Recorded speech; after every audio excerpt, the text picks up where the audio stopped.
All right, everybody, welcome out to the Log Room Guys Craft Beer Show. It is Tuesday, November the 22nd, 2022. Jersey Johnny coming at you. And with me, as always, is none other than Mr. Beer Samurai. Say hello, Mr. Samurai. Hey, this is sketchy. The hell you eating? Cranberry relish. Cranberry relish. Like cranberry sauce? Yeah, well, it's the whole berry cranberry sauce. Mm-hmm. It was a bit sketchy. Which I will be making on Thursday morning. Yeah, I usually make my own. I don't know why National Cranberry Relish Day happens on the 22nd. It should, it's close enough to Thanksgiving, I guess. Well, I'm sure some years it's on Thanksgiving, right? Yeah, no, because the last Thursday can't be the 22nd. The last Thursday, the earliest it can be is the 23rd. Fair enough. Well, then maybe it's the day before. Maybe it's always been. Maybe they always want it to be before, so it leads up to the end of the anticipation of the holiday. It should be changed. It should be changed. Get on that. But this is sketchy. I don't know, because the can said for the date on it 20 May 22. So I don't know if it's 2020 May 22nd or the 20th of May 2022. But I think I should probably put this down. Fair enough. We're not gonna. I think we're gonna avoid that because we've got a big show ahead of us. Well, if we see you missing halfway through the show, then we'll know what date the can was. Or if the camera gets covered in vomit, red stuff, right? Exactly. Yeah, we'll know. But I took a little bit of it. But we need to be. We need to be on our game tonight because we got a lot to do. This is our holiday. This is our holiday. But before we get to the holidays, this is another important day today, and I think. Well, first of all, National Cranberry Relish Day. Well, yeah, that's Happy National Cranberry. We've just discussed that. We're going to work on changing that date. We got to work on changing the day. Yeah. I don't know who did that, but it should be the day before Thanksgiving is what it should be, because that's usually when people make it. It should be fluid. It should always be the day before Thanksgiving, whatever date that is. Right, whatever date that is, should be the day before Thanksgiving. That way you've got overnight for it to sit in the fridge. Right. In whatever strange mold you want to use. Mm-hmm. I've got a brain mold. Maybe I'll put mine in a brain mold. That's a good idea. The brain mold's in a box in storage, like everything else. Anyway. All right. No, it's another big day, John. It is. It's another big day. John and I talked about this. Mm-hmm. And today is Start Your Own Country Day. Happy Start Your Own Country Day. And we are starting our own country. We are starting our own country. We're going to talk about it, though, with our guest, I think. We are. Because there's no reason for tonight, for this particular show, to wait any longer than to bring the man, the myth, the legend on. So I say we do that right now. That's all-around good guy. All-around good guy. He can do it himself when he comes on. Here he is. Welcome to the show, please, Mr. Tom Mulvihill. Well, how do you do, buckaroos? How the heck are you? I am Tom the Beer Whisperer, beer fan, just prolific beer drinker, Purveyor wisdom all around. Good guy. There he is.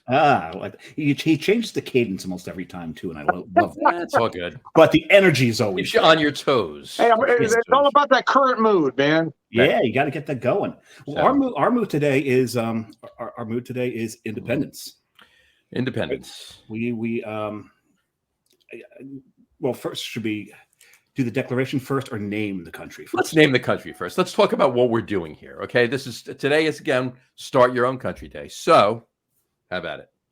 The country's gonna be called Lagerland, of course. Lagerland. Why would it be anything else other than Lagerland? Absolutely, Lagerland. Right. And I'm gonna just jump right into the Lagerland Declaration of Independence. Well, I got a couple of questions.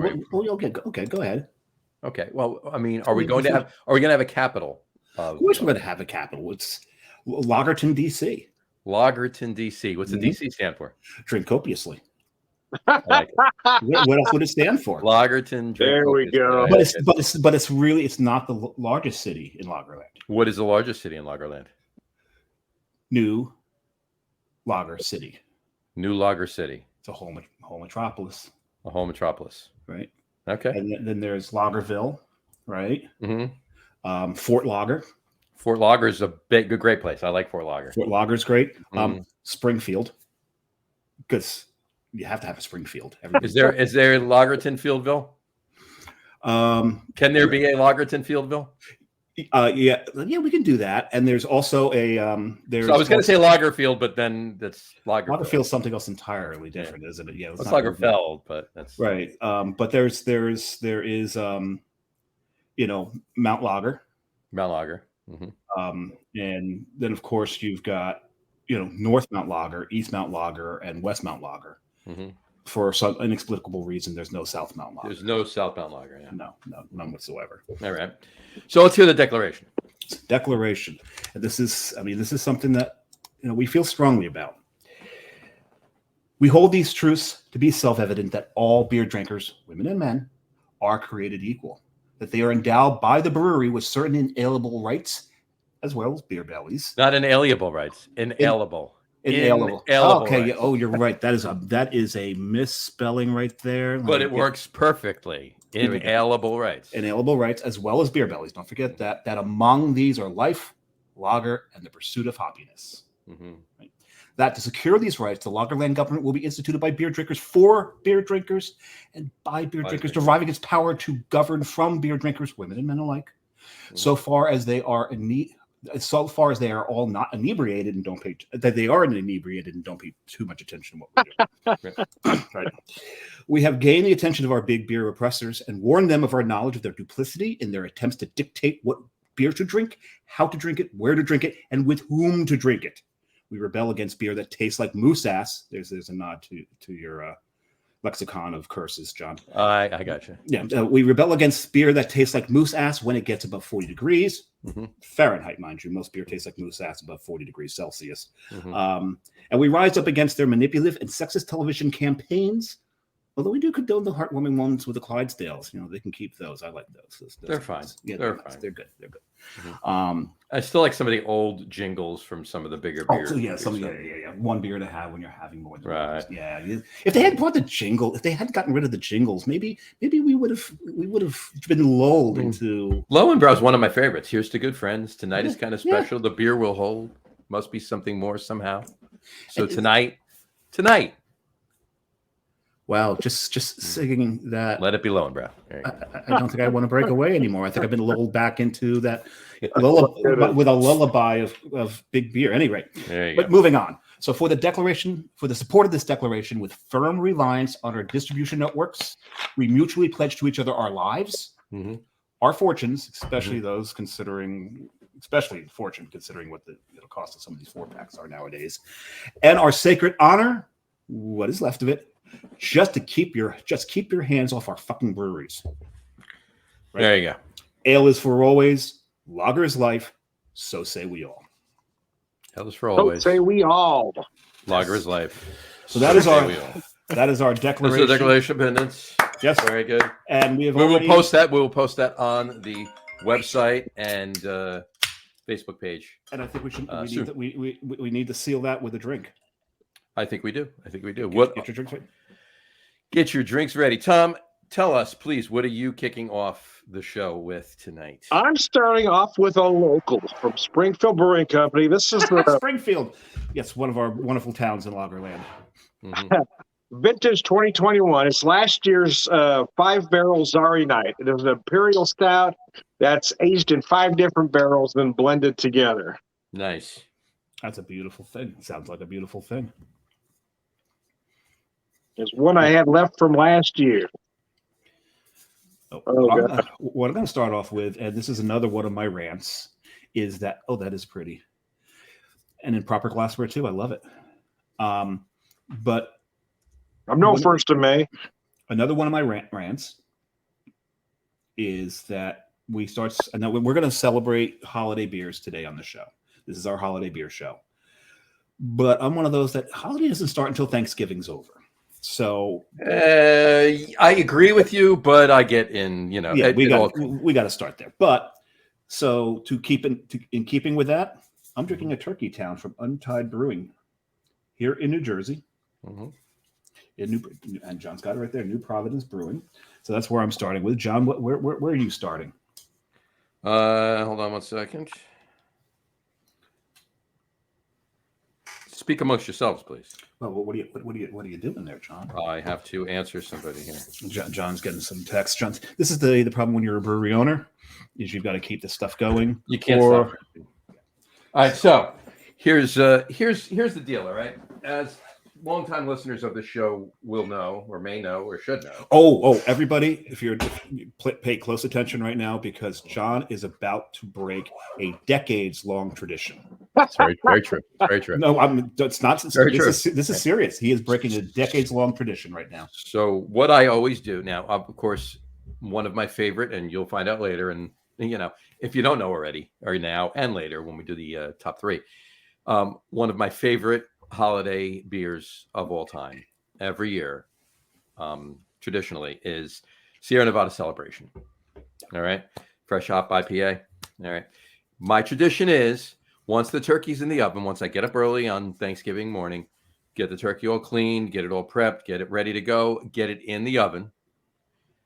Once it's in the oven, I figure it gets in the oven probably 8:30ish, maybe a little before. All right, clean up, have a little bit of breakfast, and then as I sit down and turn the parade on at 9 o'clock, I crack my first Sierra Nevada Celebration. That's my tradition every year, and I will be doing that this year. But this year, just for you, the first one is not going to be on Thanksgiving morning. It's going to be right now. Here we go. And in honor of Lagerland. And in honor of Lagerland, I will be having an ale. This fledgling nation of ours. There you go. Pouring it. I'm pouring it in a glass with a wave on it. We have our product placement from our sponsor. There you go. We've got our contractual obligation over with. Got to take Got to take the first obligatory picture of the year. There we go. Of that can. And gentlemen, happy holidays. Happy holidays. Launch it.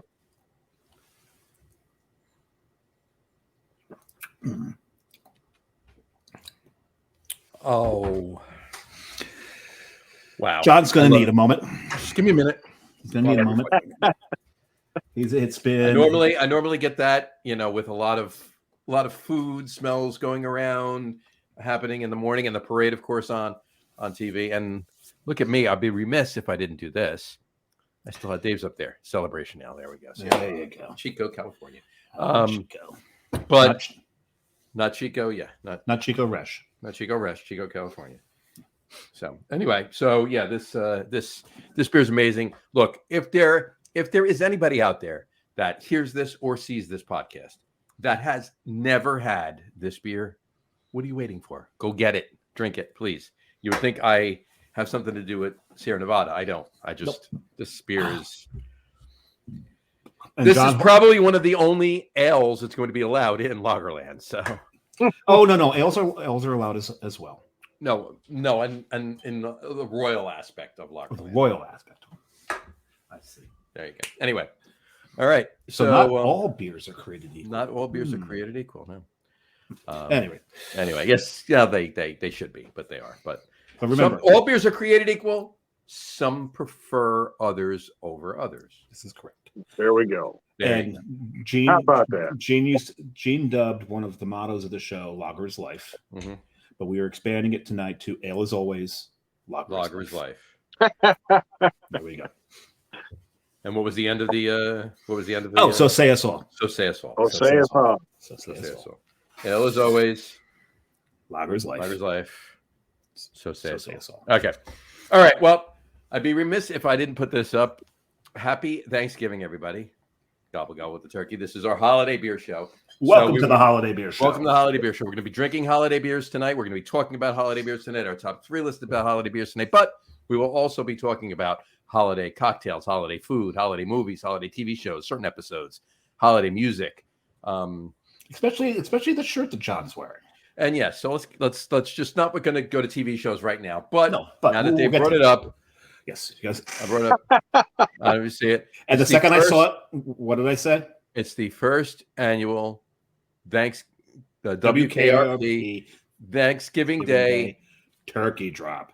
Turkey drop right there. Turkey drop. And underneath it says, you can read it, as God is my witness. I thought turkeys could fly. There you go.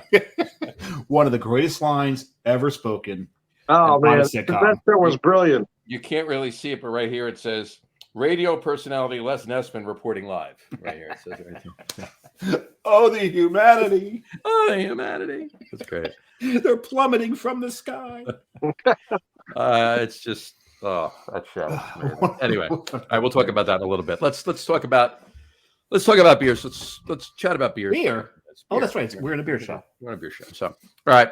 So our first question, and we've asked this of Tom like years ago. So we don't. The first question is always, "What's the first craft beer you had?" We're gonna do something we've never done. What's the first that you can remember? What's your earliest memory of drinking a Christmas beer, a Christmas ale? Oh my Lord, that's a tough question. Yeah, wow. It's specifically Christmas. Wow. Not sure. I know mine. It's probably the same exact one as John's. Well, it would probably be the one you just had in your hand, but I couldn't tell you the year. Gotcha. Nice. Yeah. At mine, and more than likely John's, was Harpoon's Winter Warmer. Mm-hmm. Oh, right? yeah. Because John and I grew up in the same region. We're about the same age. We're only about a year off. Mm-hmm. And we had access to the same beers. So that's why our first this, first that, first everything tends to be the same. Mm-hmm. First kiss wasn't. First kiss was not the same. No, definitely not. Oh, no, you know what? I got to change my answer now that I've had time to think about it. So in 1987, I moved from California to Western Washington, Bellingham to be specific, Okay. about 30 minutes from the Canadian border. It's the first time I had Red Hook, and they had the Winter Hook. Oh, I don't think I ever had Winter Hook. I've had Winter Hook. No, I never had Winter Hook. So that would probably be the first in about 87 or 88. Mm-hmm. Very nice. Very nice. But it was definitely Harpoon Winter Warmer. That was definitely my first. Although a short, it was definitely around the same time. Harpoon was definitely first, but the winter ale from oh, wait a second. From Samuel Smith's winter ale. Yeah. Actually, there may have been one before Winter Warmer. What's that? Pete's Wicked Winter. I never had Pete's Wicked Winter. Oh, yeah. Oh, it was such a good beer. Never had it. Such a good beer. That would have been more about the mid-90s, right? And if that was the mid-90s, then Pete's Wicked Winter would have been at the earliest 91, 92. Yeah, okay, then it's about 94. Then it's Harpoon's Winter Warmer. Mine was in the 80s, so it was definitely. I was thinking about 94 is when I had that beer, but it's all a little blurry. And if you guys know our ages and can do the math, that we just admitted we drank underage. No, everything I said was I was over 21. Yeah. Yeah. So, but in any event, so good. That's cool. Very, very, very good. There's so many out there though. I actually was in the other day. I was in, in my business, right, in my line of work, if you will. I'm in beer stores, liquor stores, quite often. And I was in a couple over the last couple of days. I've been in a few. There was, as usual, but it seems even more than the last couple of years, at least anyway, right? So many Christmas ales and winter ales, and a bunch of new ones. I saw probably at least 4 or 5 new styles. Bought a couple already. styles, Christmas ale styles from breweries that we know. Gotcha. Right? Gotcha. I thought you meant they're coming out with like for instance, Omegang has a new Christmas ale. It's a I forgot the name of it already. It's a Belgian strong blonde with winter spicing. Oh, nice. Yeah, I forget the name of it. It'll come to me and I'll tell you. But Omegang has a new one. Victory has a new one. Flying Dog, I think, has a new one.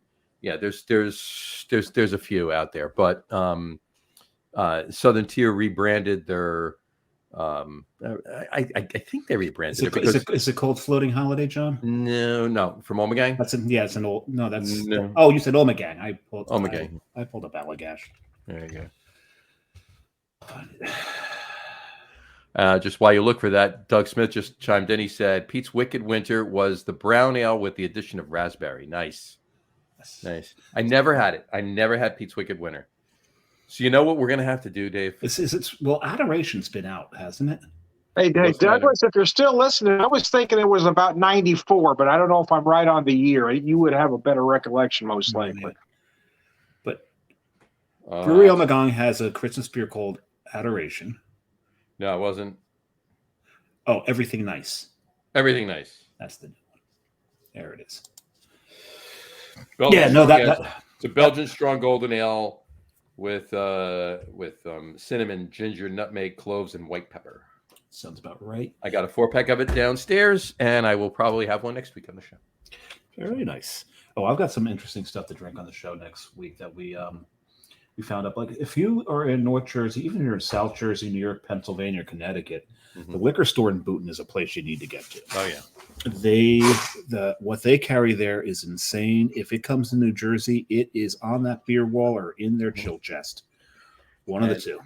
And on I guess it's the December 20th show. On the December 20th show, the last show before Christmas. Yeah. I will be drinking these 4 beers. Right? All 4 of them. There you go. That's a beautiful thing. Let's do this. Mm-hmm. So, right there. So it's funny that you're showing a 4-pack with the glass because that might be a precursor to something later on in the show. This is true. This is very true. So anyway, all right. Doug hasn't come back yet. I think it was it was definitely, well, like I said, the earliest it could have been was 91, 92. I got a feeling you're probably right though with the 94. Yeah, I can't remember if I had it 94 or 95, but I think a 94. Yeah, but yeah, there's so many out there right now, and oh gosh, I'll probably go out next week and pick up a handful more, and that'll get me through into January anyway. So, my beer fridge is bursting at the gills. I've got beer actually sitting outside the fridge right now, which I don't like to do. It's sitting along the side of it. I need to drink more and get this in there, though my doctor would disagree with me. And I have my my one cabinet here. I got all my cabinets downstairs, but I have my one cabinet here in the office with all specifically Christmas ales, like that I'm saving, like, you know, for verticals, if you will, like at least a couple of years. Right, there's a couple bottles here and a couple of cans there, but all higher ABV stuff, of course. Anyway, and it's cool in here if you're asking. So anyway, right on. Doug said, "Right on, Tom. 93 or later, it was." Oh, so, gotcha. All right, that's what I thought, but I wanted to be sure. Yeah. So Dave, I was thinking. So Doug said it was the brown ale. Yep. The nut brown ale with raspberry. Yeah. So it's just basically Pete's Wicked with raspberry. Might have to make that. Yeah, there you go. That'd be brilliant. Might have to make that.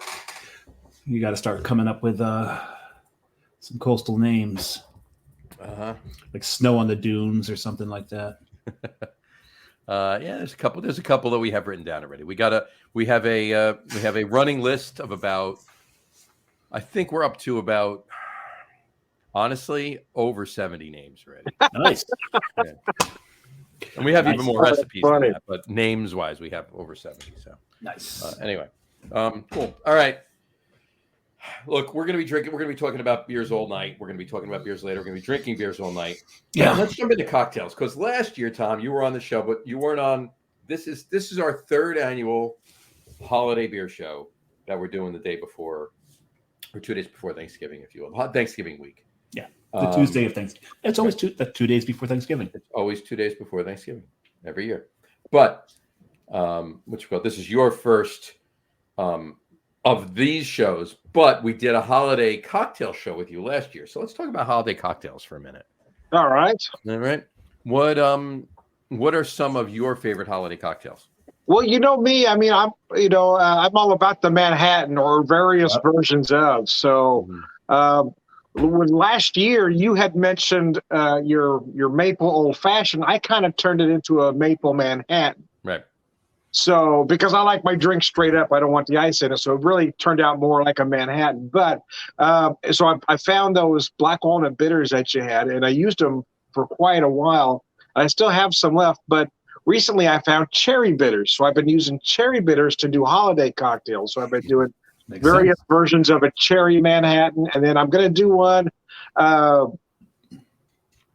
the holidays, incorporating some ocean spray, cranberry, black cherry juice in place of the sweetness. Okay. And you play Fleetwood Mac when you're mixing it, right? Of course. You have to. So I like to play with different versions of it. But to me, it's I love the Manhattan. I don't make an old fashioned from times when I do make my old fashioned. I tend to make my own simple syrup. I use raw sugar, and then for the holidays, sometimes I'll infuse some spice into it and different things. Nice, very nice, very nice. I like that too. Yeah, I don't know if you've seen it, but Knob Creek, of course, you know Knob Creek. Yeah, absolutely. They came out with a smoked maple bourbon. Oh yeah, that's a great whiskey. Right. Yeah. So I've been wanting to make an old fashioned with the smoked maple bourbon and my black walnut bitters. Oh yeah, that'd be great. But I also want to go find these cherry bitters now that you've gotten too, and do the same thing. Make an old fashioned with it. It just kind of feels holiday with those cherry bitters, right? Yeah. But do the same thing. Make an old fashioned with the smoked maple bourbon from Knob Creek with the cherry bitters too. So I still have a little bit. Last year, when you mentioned that, I went and found some Whistle Pig maple syrup aged in rye whiskey barrels. I've got about this much left in that little bottle. So that's going to be my holiday cocktail. That syrup is not going on pancakes. It's not going on waffles. It's going to be cocktails. That's just for cocktails. Absolutely. I've got to figure out a new holiday cocktail. Because every year I do the same thing. It's not technically a cocktail, but I do my eggnog. Mm-hmm. I've already got the bottle of amaretto this year. I use amaretto in the eggnog. I know traditional is bourbon and all kinds of whiskeys, and you get people that brag about, there's 12 different whiskeys in this. Like, why? Mm-hmm. Yeah, see, I agree. The simple is better. Yep. Yeah. Why would you put 12 whiskey? One whiskey's fine. That's all you need in there. One good whiskey, you got to stay there. And because it's in an eggnog, how are you going to tell that there's 12? You're right though. I love amaretto in an eggnog. Amaretto in an eggnog for me is perfect. And the great thing about that, does it matter to you, or do you put Di Serrano in it? Doesn't matter to me. All right. It doesn't matter to me.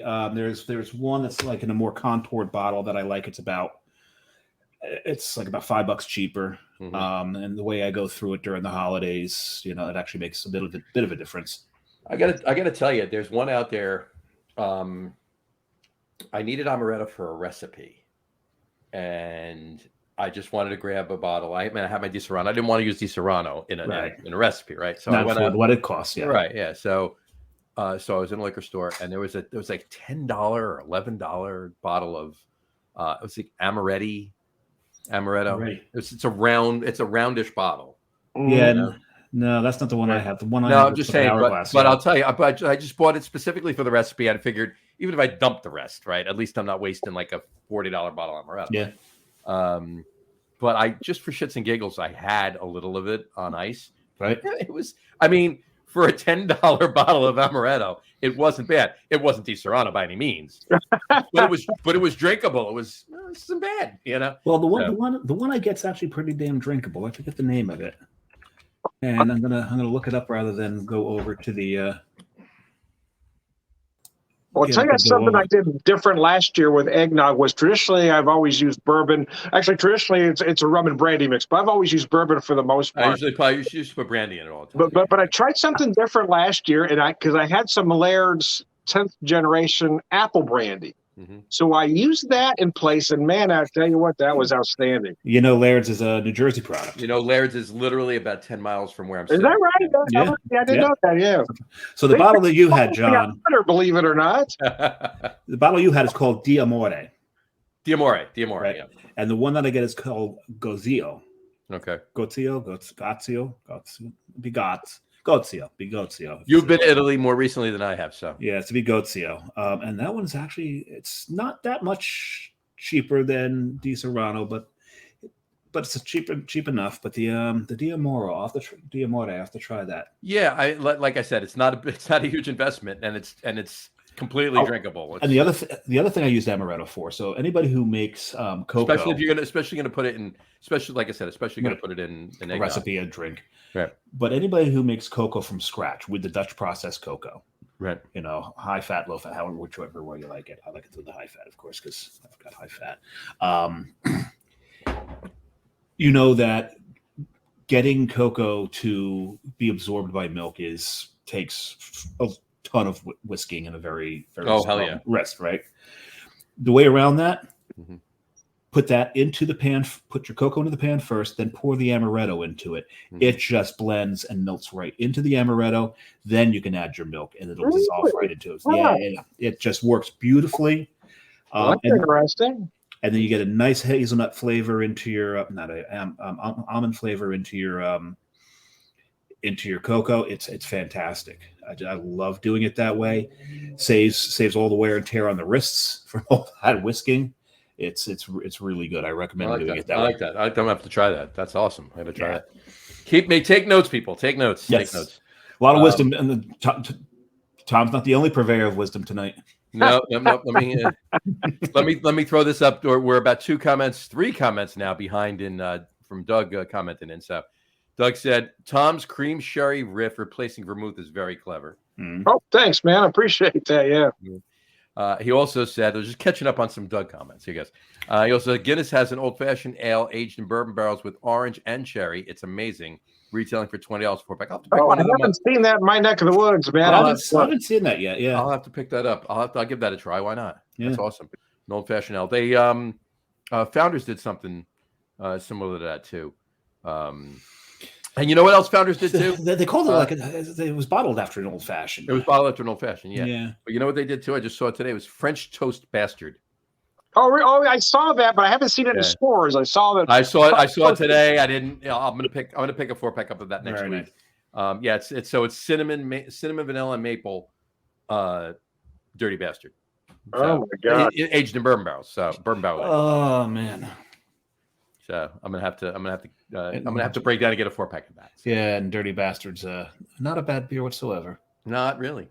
Doug also goes on to comment, Laird's is New Jersey company, produced in Virginia. It was originally produced in New Jersey. The Laird's was a family. Speaking Declaration of Independence, Laird's was a family in revolutionary times, New Jersey, and they were all patriots. Yep. Not New England Patriots, the football team, but they were not Tories. And if you go through a lot of the old cemeteries throughout New Jersey, you'll see Laird's everywhere. Yeah, you go to the one up. What's the one? It's off of Route 9, going up towards. It's in.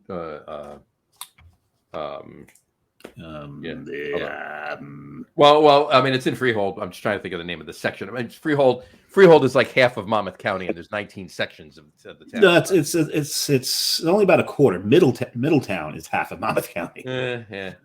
Middletown's huge, but Freehold's got a nice chunk of the rest of it, and that's where Monmouth Battlefield is in part of Freehold. Yeah. You're talking about Manalapan? No. It's the cemetery that's off of Monmouth Battlefield. It's not in Monmouth Battlefield. It's off of Monmouth Battlefield. So. Okay, so you're not too far from Cream Ridge there. You're not too far from Manalapan there. Sure. Yeah.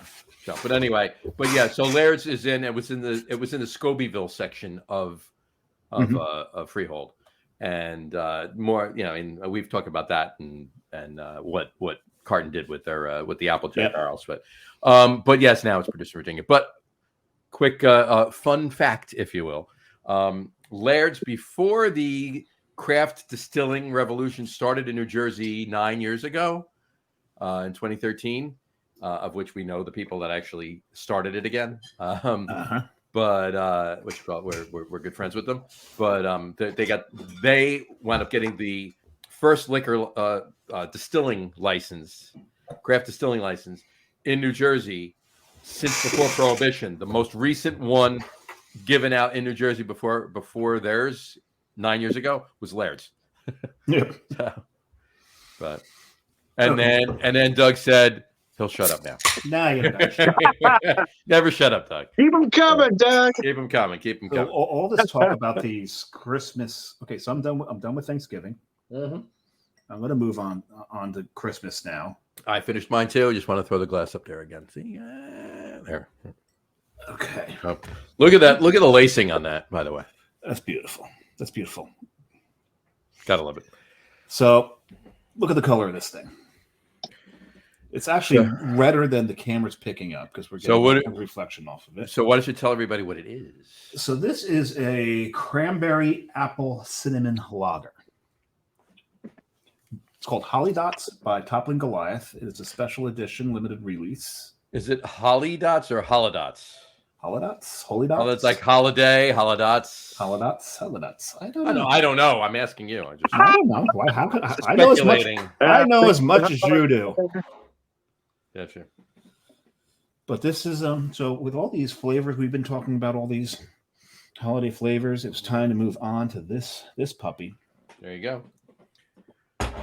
Tom, are you cracking a second beer there? Yeah, here's what I got. That's what it looks like. Oh, that's beautiful. That is very pretty. Here's what it is, though. Another one from Springfield Brewing Company is their Scotch Seltzer Mug Club release. So here's the thing. They don't sell this beer. They only make a small amount, and they give each Mug Club member a 6-pack and then put the rest on tap, and that's it. They don't sell it. Nice. And I've got one beer left after popping this one.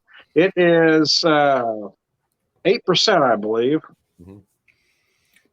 No, 7%. I'm wrong. 7%. 7. Gotcha. And it is Scotch Ale, right? Yeah. No, is there a name of it? I'm saying a name. No, it's a Scotch. It's from Mud Club Scotch Ale. Yeah. Mud Club Scotch Ale. Gotcha. Yeah. All right. This beer's dangerous. Wow. It's almost like Bartles and James fruit, Really? Wine spritzer. Where did you find that? I'd like to get some. What mentioned him? Booton. Oh, you got it, Liquor Outlet. Yeah, liquor outlet in Booton. My God, the things that you can find there. I actually got to go up there next Tuesday, so stop by. Hopefully, there's some of it left.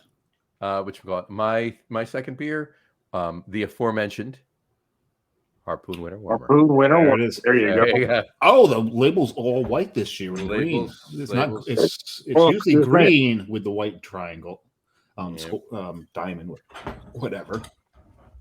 Square if you turn it on the side. Yeah, but you'll spill your beer if you do that. Well, this is true. Well, you turn it on the side without, before you open it. So, pour that in my I'm not that clever. My treehouse. I'm pouring it in my treehouse tulip.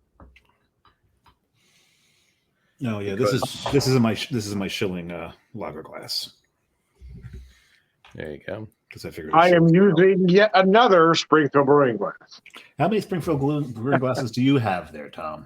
Well, I've got 2 of this type, and I've got 3 mugs or 4 mugs, and I've got one. It's a small Pilsner glass. It works as a 2.5-ounce shot glass. There you go. There's the Winter Warmer right there. That's what it looks like. There you go. Cheers, gentlemen. Cheers. Well, then I think I probably have Happy holiday. Happy holidays. Oh, so that's Christmas bells are ringing. Happy good beer. holidays. That's a good beer. That's a tasty beer. All right. I think I might have more carton glasses than you have Springfield glasses then. You might. Yeah, You might. yeah, I think I might. I bet you I have more Coastal Brewers glasses. That's true. I got 4 mugs. I'll have 5 mugs after the first of the year when I pick up the 2022 mug. I've got these 2. I've got a couple pint glasses. I cut my Coastal Brewworks glass collection in half with a dishwashing accident. No.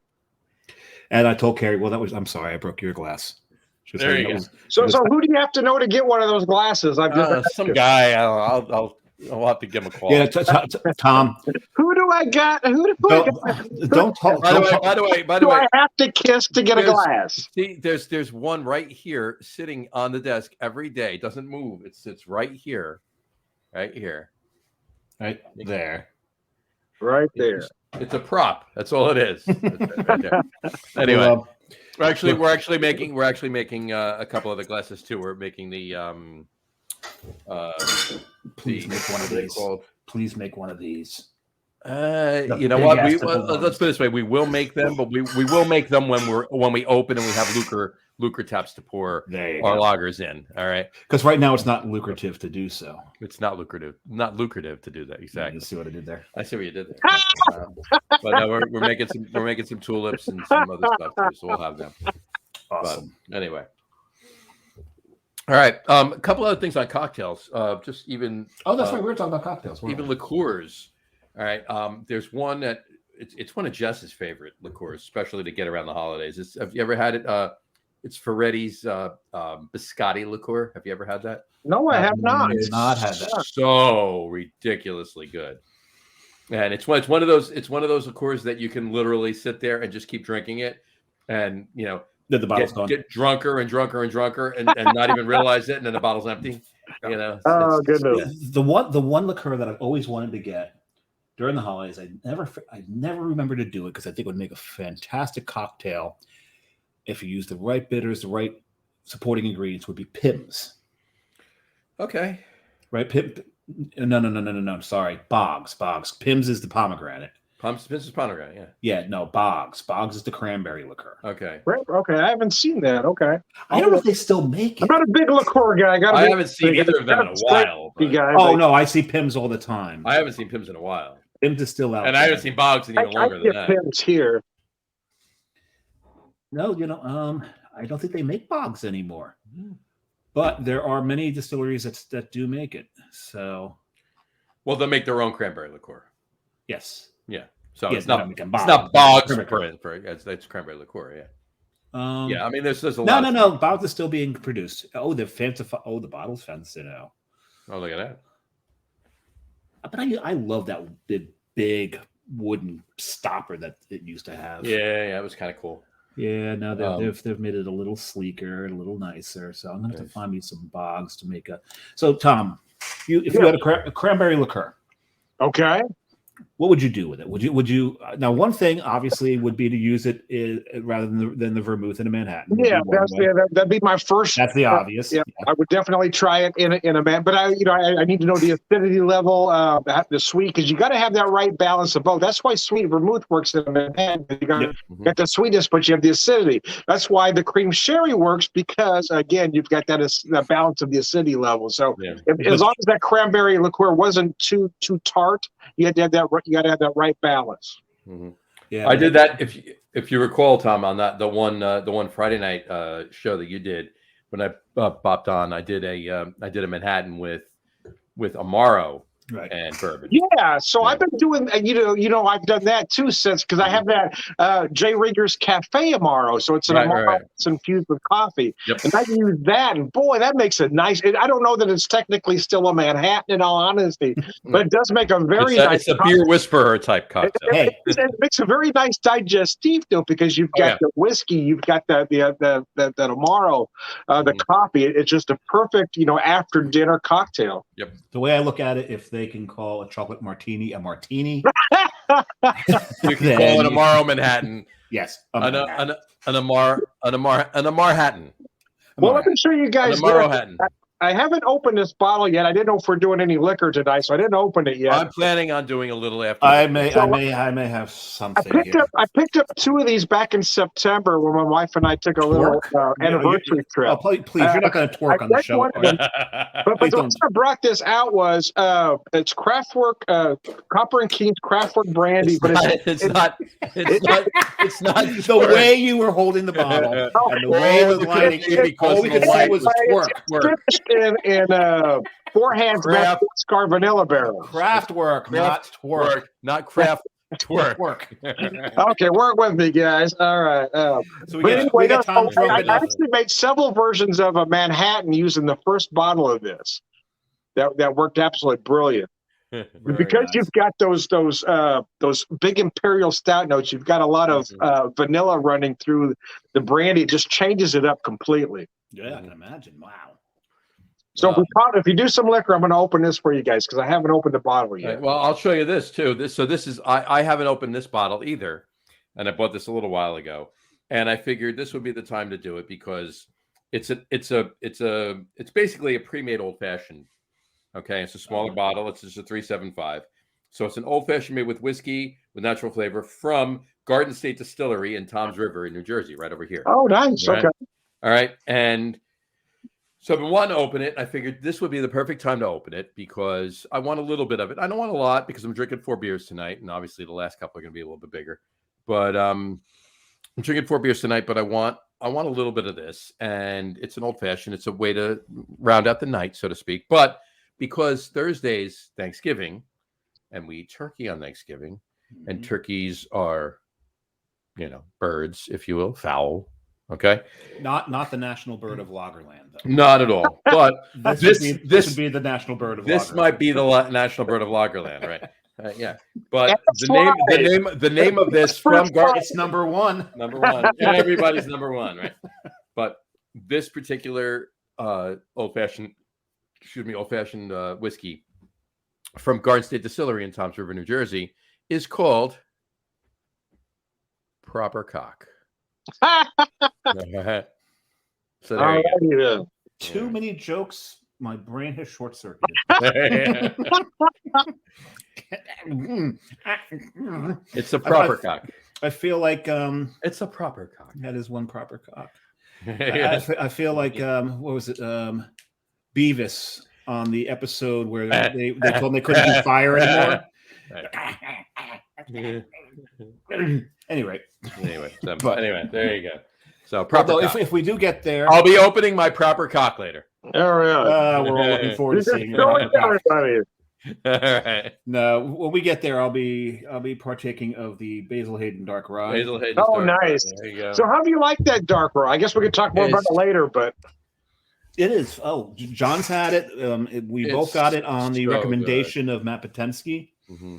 And this is one of the smoothest ryes you're ever going to drink because they blend it with port. It's a straight rye blended with a Canadian whiskey, Canadian rye whiskey, and port.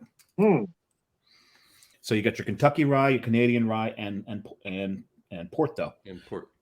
So it's but that port smooths everything right out. Everything. You still get the rye spice in there, but it's so smooth, it's ridiculous. Yeah. Are Canadians and Kentuckians compatible? I don't know. Oh, of course they are. Sure, why not? They both like whiskey, and the Canadians are so damn polite anyway.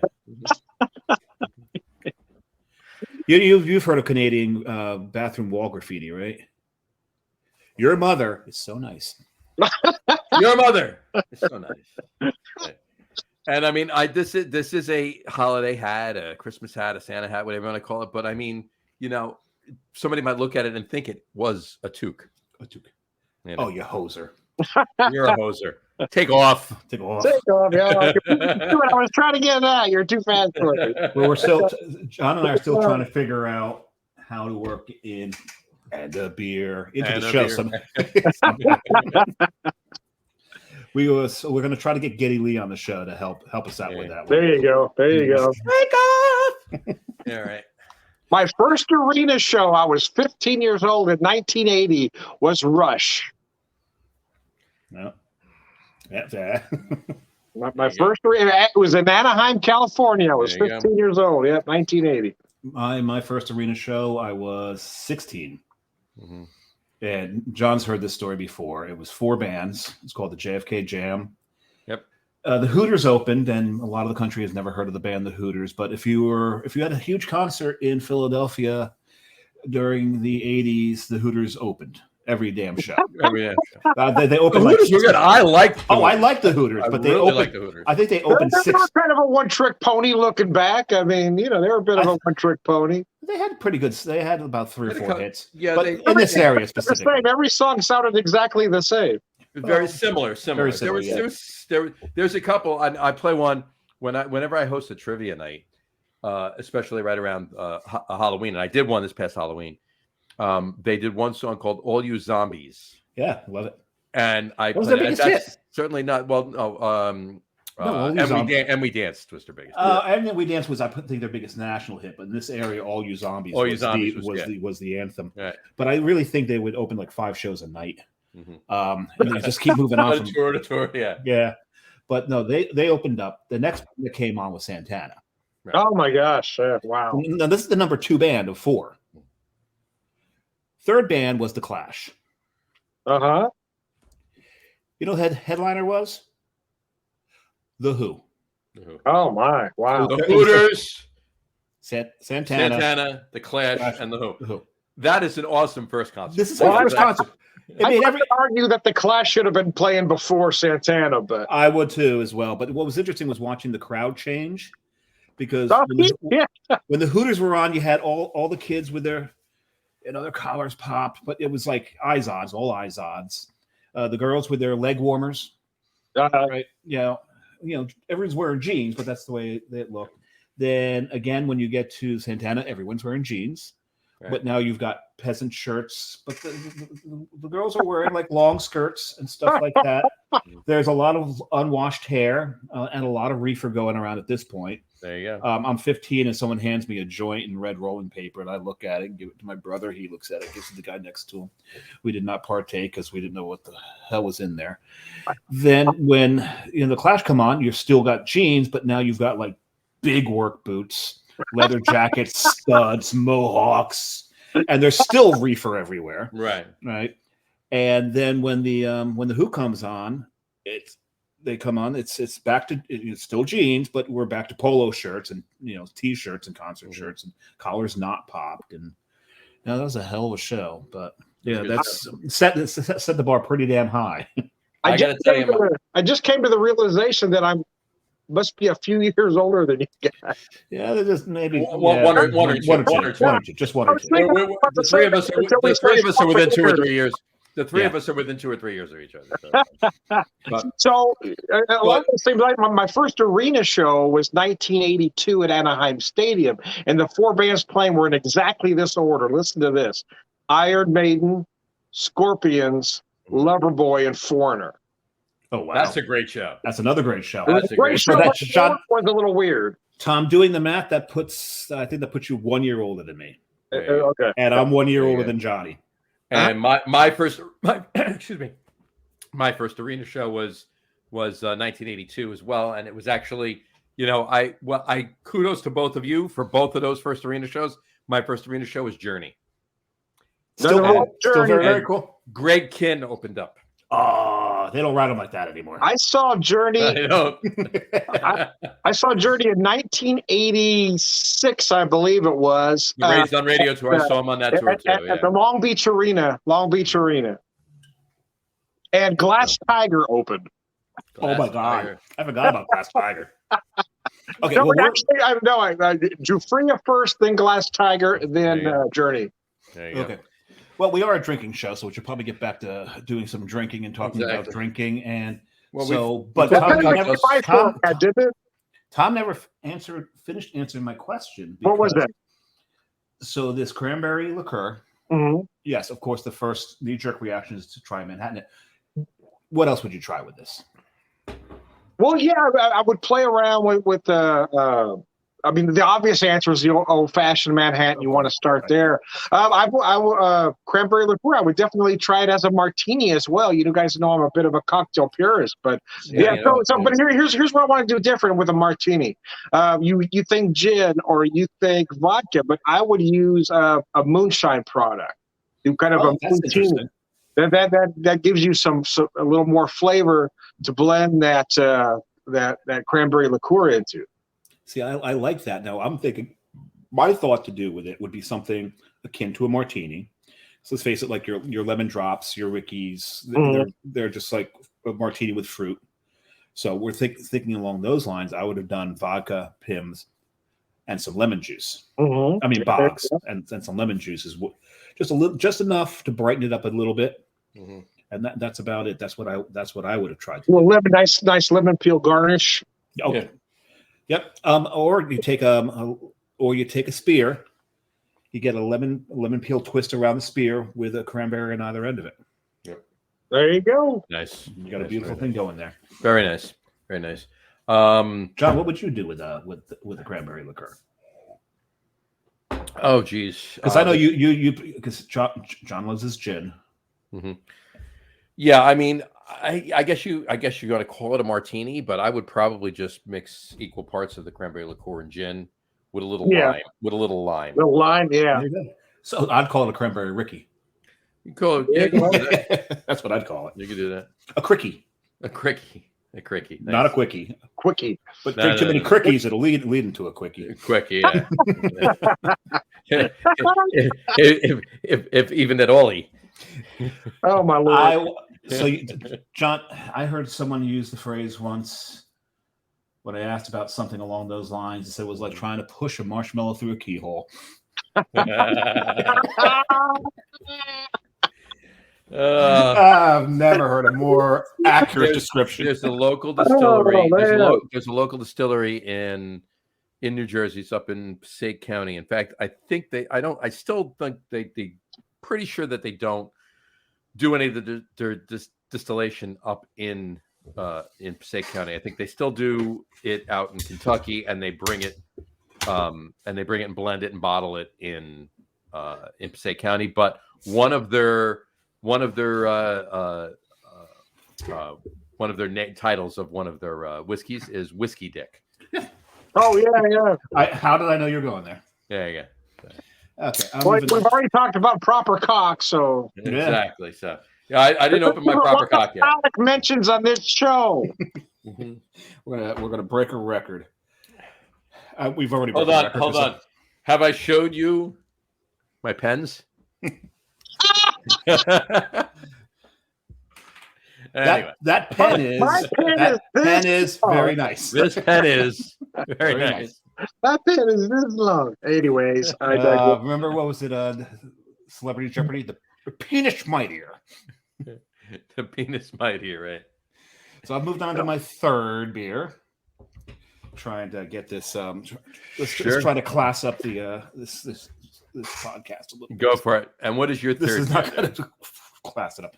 Hopping Frog's Frosted Frog. Frosted Flakes. Oh, wow. So this one, again, got this at Booton. This is, oh, God, that smells nice. It is a Christmas ale. Do they describe the ale on the... So I've moved on to ales now. It's an ale brewed with spices, cinnamon, ginger, and nutmeg. So we're sticking with the ginger theme here. Right. Moving on to here. But we've moved on to an 8.8% beer. So I'm going to become less and less comprehensible as reprehensible. No, I'll always be reprehensible. But I'm not at all indispensable. No, you're very indispensable. Well, I can't think of anybody that would, do what you do. Oh, you know what this tastes like? Beer? It does. All right. That's weird. That's a good call. No, actually, what it tastes like is if you took the beer flavor and made it more of a whiskey flavor, this tastes, which makes a hell of a lot of sense. It tastes like a toddy. Fair enough. Because it's cinnamon, ginger, and nutmeg. So I usually don't put nutmeg in my toddies, but ginger and cinnamon absolutely go into it. Nice. You know what I haven't had in a while, and you just from you saying toddy, just made me think of it. It just popped into my mind. And it's not necessarily by any means a holiday drink. I mean, it can be, but it's not. And that's but it's certainly a winter drink, and that's a hot buttered rum. Oh yeah. Oh, it's been a long time since. One of the few alcoholic drinks my wife will drink every once in a while. Nice. Dark rum and butter. I mean, I'll have to try that this year. I'm gonna have to have one. But back to the toddy. So Carrie was very sick for about 10 days, and so she's making herself tea with lemon. Some of the tea had ginger in it, whatever. But she's trying to do that. I started to feel the way she started to feel. So first thing I do when I feel any kind of illness is I make a toddy. Right, and if I catch it soon enough, then it kills it. It's done. Mm-hmm. And you did that a couple of weeks ago, didn't you? Yes, remember? Yeah. Remember I said it. I thought Friday I wouldn't be doing anything on Friday because Thursday I was feeling like crap. Mm-hmm. Made myself a toddy. Friday I'm out as if nothing had happened. Mm-hmm. I was feeling great. I've done that as well. Yeah. But you have to do it at the first sign, right? Exactly. The very first sign. The very first something. As soon as you start feeling just a little off is when you got to. A tickle in your throat. Drink a toddy. You're right then. Yeah. Little sniffle. Drink a toddy. So it's a day that ends in the word day. Drink a toddy.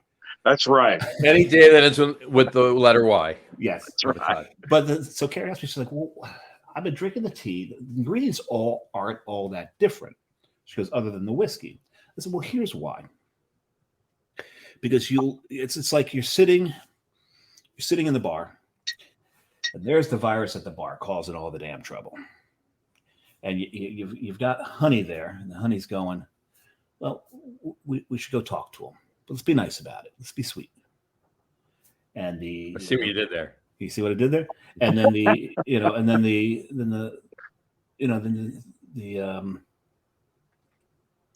the lemon's like, we can't be that sweet. That's too appealing. Mm-hmm. I see what you did there. Yeah, we need a little. We need to be a little more sour. A little sour, a little bitter. And the ginger's like, no. Let's get some bite into this. Get some bite in this. And then let's get a little spicy. Yeah, get the spicy, and then tea comes and like, well, what are we talking about? They're like, well, we're gonna go over and talk to that guy. And he's like, oh yeah, that'd be nice. It'd be nice, but it's nice and soothing and warming and calming. Mm-hmm. So the same conversations happen between those three talking about the virus. But rather than tea walking in, no, three. Tea's not there. Oh, the original three. Rather than tea walking in, now Bourbon walks in. He walks in with his friend Cinnamon Stick. Cinnamon Stick, whose bark is as bad as his bite, or bite is as bad as his bark. Well, he's on fire today. And worked on this monologue. And he, ladies and gentlemen, he doesn't have this written down. This is all off the cuff. And the Bourbon's like, I got my friends with me. Let's go over there and kick the crap out of this asshole. And that's the difference right there. Because Bourbon Bourbon's from the back. They're from backwoods. They're not going to put up with someone at their bar causing trouble with their friends. No. They're going to stand up with them. And, he just came in with a big stick. So what are you going to do? He's got a big stick. Got a big stick. We said stick. He's got a big stick. Yes. Okay. He said stick. You can't argue. You were bending over. It was a little blurry. So you weren't sure. It's not a proper cock. Not a big stick. It's an improper cock. But anyway, while you guys are on beer number 3, I'm going to hold off a second because I only allotted myself 3 beers because mine were pretty big. I'm going from 9% to 7%. My last beer is at 11. So I'm holding on to that for a brief second. You got it. Oh, 11? Oh, wow. I'm going to open my third. Before I do that, I'm going to pour myself an ounce and a half. Oh, no, there you go. And I already know what John has here because I can recognize the top of the damn bottle. Right there. This year's Merry Christmas and Happy New Year Christmas ale from. I'm looking very closely to figure out what kind of tree they have on there. Is that a horse chestnut? Yeah. It is. No, it's not. It's a blue gum tree. Blue gum. All right, so this is open just the first time for you guys. Here we go. Let me show you the bottle. I'm going to pour an even ounce and a half because I'm going to work tomorrow. That's you have to twerk when you open that bottle. That's the twerk juice. I'm going to pour just an ounce and a half because I've got to work tomorrow. I don't. I do, but not in the morning. So, and it's just paperwork. So. Oh, and tomorrow is a very, very big day in New Jersey for Carton Brewing fans. So ounce and a half in my snifter here. Again, this is a brandy that's finished in 4 hands, Madagascar Vanilla Imperial Stout barrels. Very nice. Very nice. So the big day tomorrow. Yeah, that is gorgeous, man. This there's a release that happens every year out of Carton Brewing. It used to happen on Black Friday, but they're starting to do it on Wednesdays now. And they've done it on Wednesday the past 2 days. And from what I understand, it's going to happen. 2 years, not 2 days, 2 years. 2 years, 2 years. And from what I understand, it's happening again this year on Wednesday. Mm-hmm. Epitome will be released. This is their. Oh, wow. This is their black ale. Is it Epitome or Epitome? It depends. No. You can't say no. It's Epitome. Yes, it's either Epitome or Epitome. One of the two. Oh my gosh. Yeah. We got some other spam on. We love to announce it. We got some other spam. Yeah. On we're not going to say from YouTube channel. We're going to say from who, but we have 3. It's the same thing though with the black heart. 3 messages in a row: a black heart, a pink heart, and then nothing. Hot girls are waiting here. So Yeah, we're going to be blocking. We'll be blocking this user. Bye, Sarah. Hey, but you know what? At least we're starting to get spam in English now. There you go. We were getting it in Cyrillic. Right. Cyrillic letters. So it was in Russian. It was it was hilarious. But yeah, we're getting English. And who doesn't like hot Russian girls? Right there. Cheers. There you go. Cheers. No, I've saved this one. I've got a 2020. So Saturday was Mother's Brewing cellar sale. So where you can go. Yeah, we saw that. So I picked up a 4-pack of their 2020. So I'm going to pop one with you guys. But very, very nice. And it's a big one at 11%. John, how's Anchors this year? You know what? I gotta wait till about the 4th or 5th sip because I'm coming off of the Harpoon Winter Warmer, so I just want to make sure. But the one thing about here's the thing about the Anchor beers. They change every year. They change up the recipe a little bit. The base beer is the same. Or you smell? What are you getting? Soap? No, I just want to make sure I wasn't. No, I was like, why are you smelling the glass? Not the bottle, but the glass. No, I'm keep talking. So what? They change it up every year. Some years they usually have some, they might have some evergreen in it. They change up the spicing, but it's always, a nice brown or dark amber with some good spicing in it. And every year, every year they tend to age very well. They age very well, yeah. Some of them are fantastic out of the gate. And will age well and get better. Some are fantastic out of the gate and will probably stay around there. Some of them, and I get the feeling that we may have one this year, where the initial opening is not all that. But if you give the thing 2 or 3 years, then everything will begins to coalesce, and you'll find that you'll like it better in a couple of years or so. The flavor's delicious. Oh, okay. So, but what are you getting? You've got a look of consternation on your face. Yeah, I mean, no, I know. And consternation is not a new country. Consternation is not a new country we invented. I know it's constipation. I know that's a country all on of its own. But I know it's not the glass because I hand wash this glass myself, and I know how to wash a glass. So, but he did run a bar for a day or two, 1 or 2, maybe 3, maybe 3.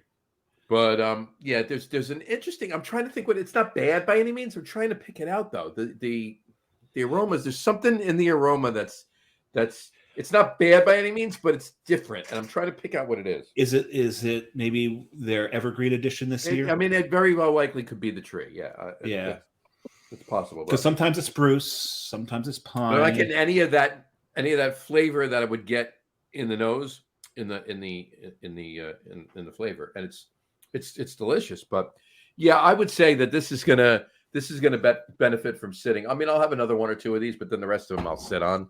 Yeah, I haven't found it yet this year, but I got to grab it because I missed it last year. And I'm pissed at myself for missing it because I had a vertical going up until last year.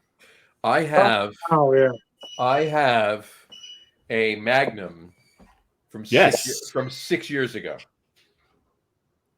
So at some point that will be opened, but I can't open it myself. I'm not drinking 50 ounces of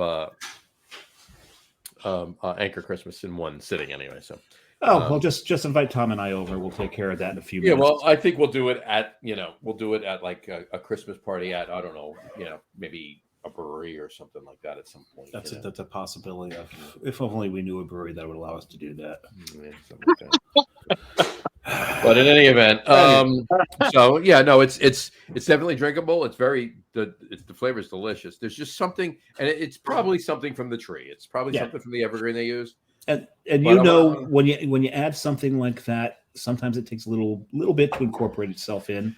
Yeah, sit for a little bit. You know the story. I think Tom, you know the story too.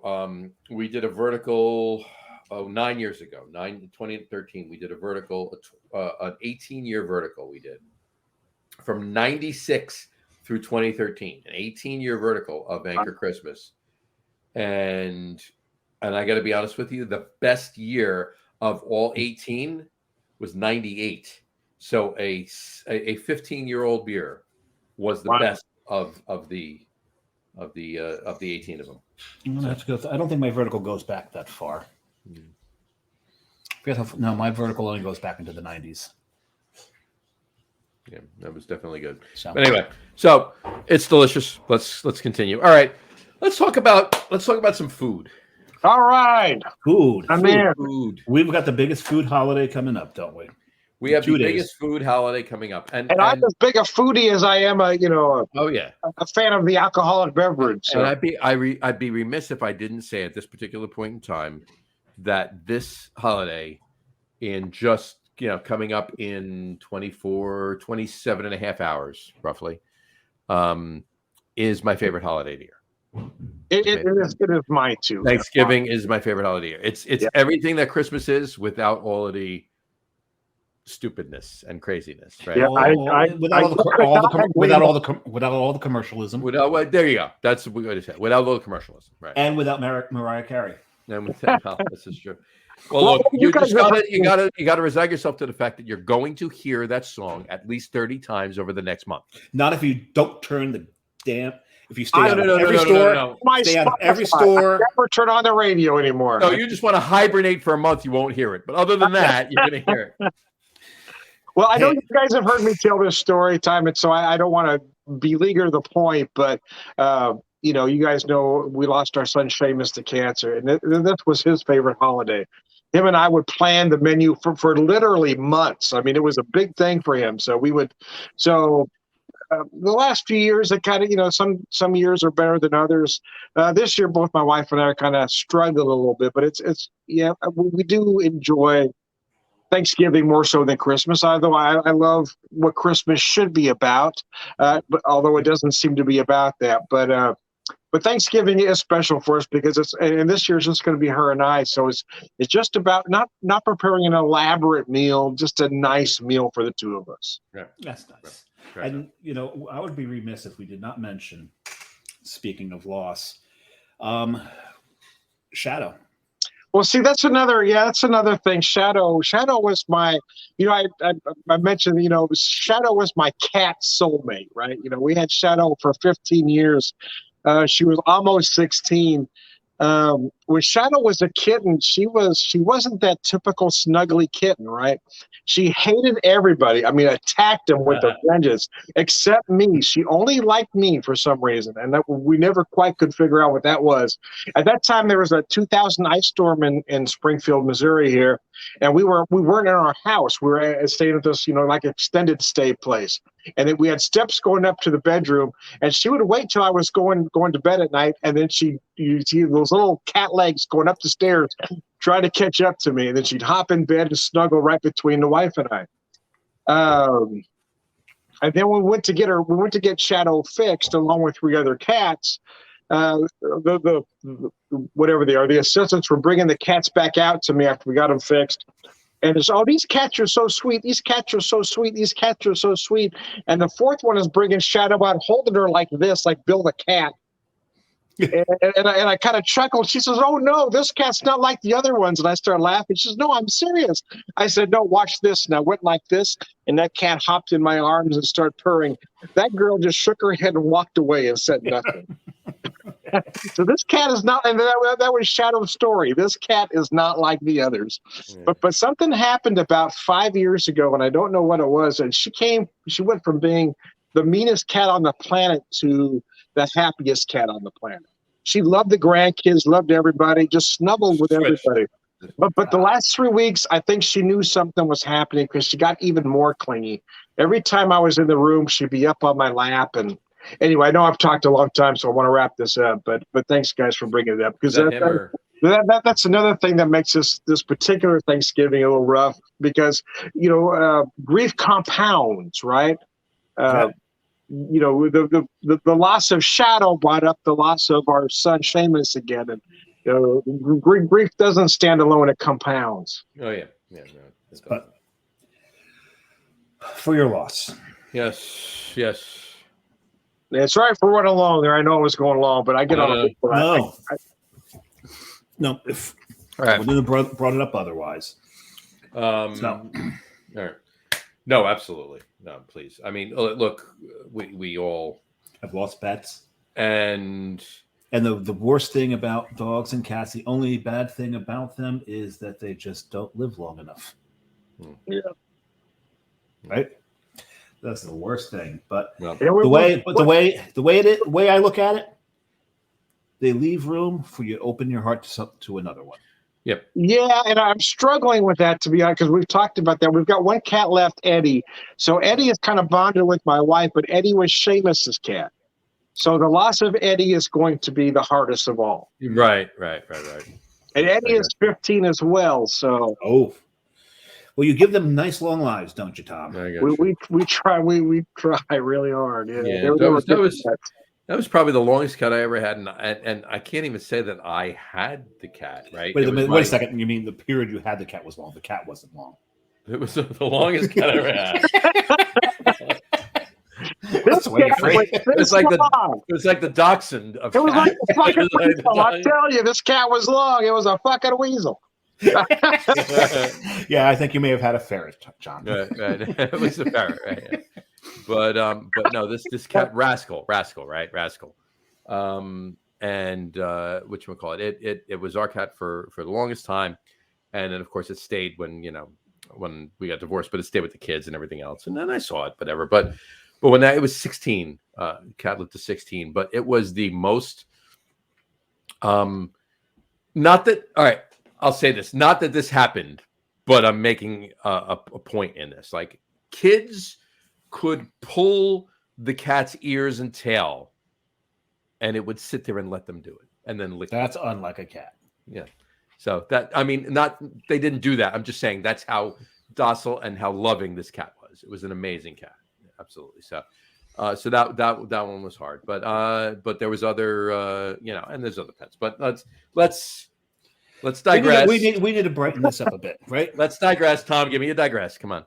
So there was anyway. I once knew this girl in Tijuana. No. Not that far. Not that far. Bring it back a little. Dial it back. This girl can strike the chrome off a trailer hitch. I'm telling you what. Anyway, that was one of my favorite scenes in Mars Attacks. Oh my God! Yeah. Remember? Yeah. Oh, it was no. I'm sorry. Was it basketball, where she had the chrome all It was around basketball. It was basketball. Yeah. No, but the trailer hitch line came from what the hell was his name? It was the Willie Nelson line. And I'm struggling to remember the name of the movie, but the line got left in the movie because nobody knew what the hell Willie was talking about. Cowboy, something cowboy. Oh God, I can't remember. Cowboy. I don't have my tablet with me, or I look it up. Midnight Cowboy? No. Probably not Midnight Cowboy. No. Not Drugstore Cowboy either. No, it wasn't drugstore. Just please don't say Dallas Cowboy. That's all. Well, that's a song. That's not a movie. Jane Fonda was in the movie. Willie Nelson. Jane Fonda. All right, I'll find it. Let's see who gets it first. Electric Horseman. Electric Horseman. There it is. And there's no cowboy, but yeah, there you go. You're close. Yeah, I'm trying to think of cowboy, but yeah, Electric Horseman. That was it. But I remember seeing interviews. They kind of joked about that line, saying the line somehow got left in the movie because nobody knew what the hell Willie was talking about. Oh, by the way, I believe, is this correct? Hold on, let me just make sure this is correct. But I believe it's Rodney Dangerfield's birthday today. Is it? I think so. And he still gets no respect. It is. It's No Respect Day, so it is Rodney Dangerfield's birthday. Hey, I'll tell you. Yeah. That man's genius. It's out there. Nobody did self-deprecating humor better than Rodney. Oh. I tell you, I told my wife I wanted to talk dirty to me during sex. She called me the other night from the motel room. I tell you. Oh, what do you get? A bowl of soup in that hat? Oh yeah, but it looks good on you though. Oh man, and back to school. Oh, that was a good one. 7. Yeah, right. Yeah, I have one question for you. One question. In 13 parts. 27 parts. And then what's the sum of the factor of the what is it? 4? 4? Yes. What a great movie. At any rate. Anyway, all right. So, food. Food. Oh, back to food. Yeah. We're talking about food. So yeah. So no, I mean, all right. I'll give you mine really quick. It's turkey, it's cranberries, cranberry sauce, and mashed potatoes, sweet potatoes, green bean casserole. It's the stuffing. It's all about the stuffing. Hang on, green bean casserole, of course, corn, but the stuffing. It's sausage and sage stuffing. Very interesting. Yeah, I do sausage and apple. I've done that before too. I do like apple. Yeah, but that is our second meal. Oh, because you do the Italian feast of fishes beforehand. No, that's Christmas. That's lasagna. Lasagna and stuffed artichokes. Really? For Thanksgiving? Yep. Lasagna and stuffed artichokes, and then the second meal that's during. All right, lasagna and stuffed artichokes is during halftime of the first football game. Turkey and everything else, and the stuffing and everything else is during halftime of the second football game. Maybe even the second quarter, beginning of the second quarter of the football game. And hopefully during during the second quarter of the second football game this year, I won't be having agita because it's the Giants and the Cowboys. But yes, so that's right. We have to have a John Flayed Giants rant over and under. I've got to post that tomorrow for the group. You do. So, Tom, I don't know if you know this during the football season, John is a vociferous Giants fan. Well, I'm getting a little concerned. I mean, there's a couple nights I thought he might stroke out with the post. Yes. Yeah. So, but I was getting worried when I kept seeing that over and over again. But what we do is I thought if there was a picture of John, I'd see a vein right through his forehead right about there. Although last Sunday it was. Yes, quite a lot of that.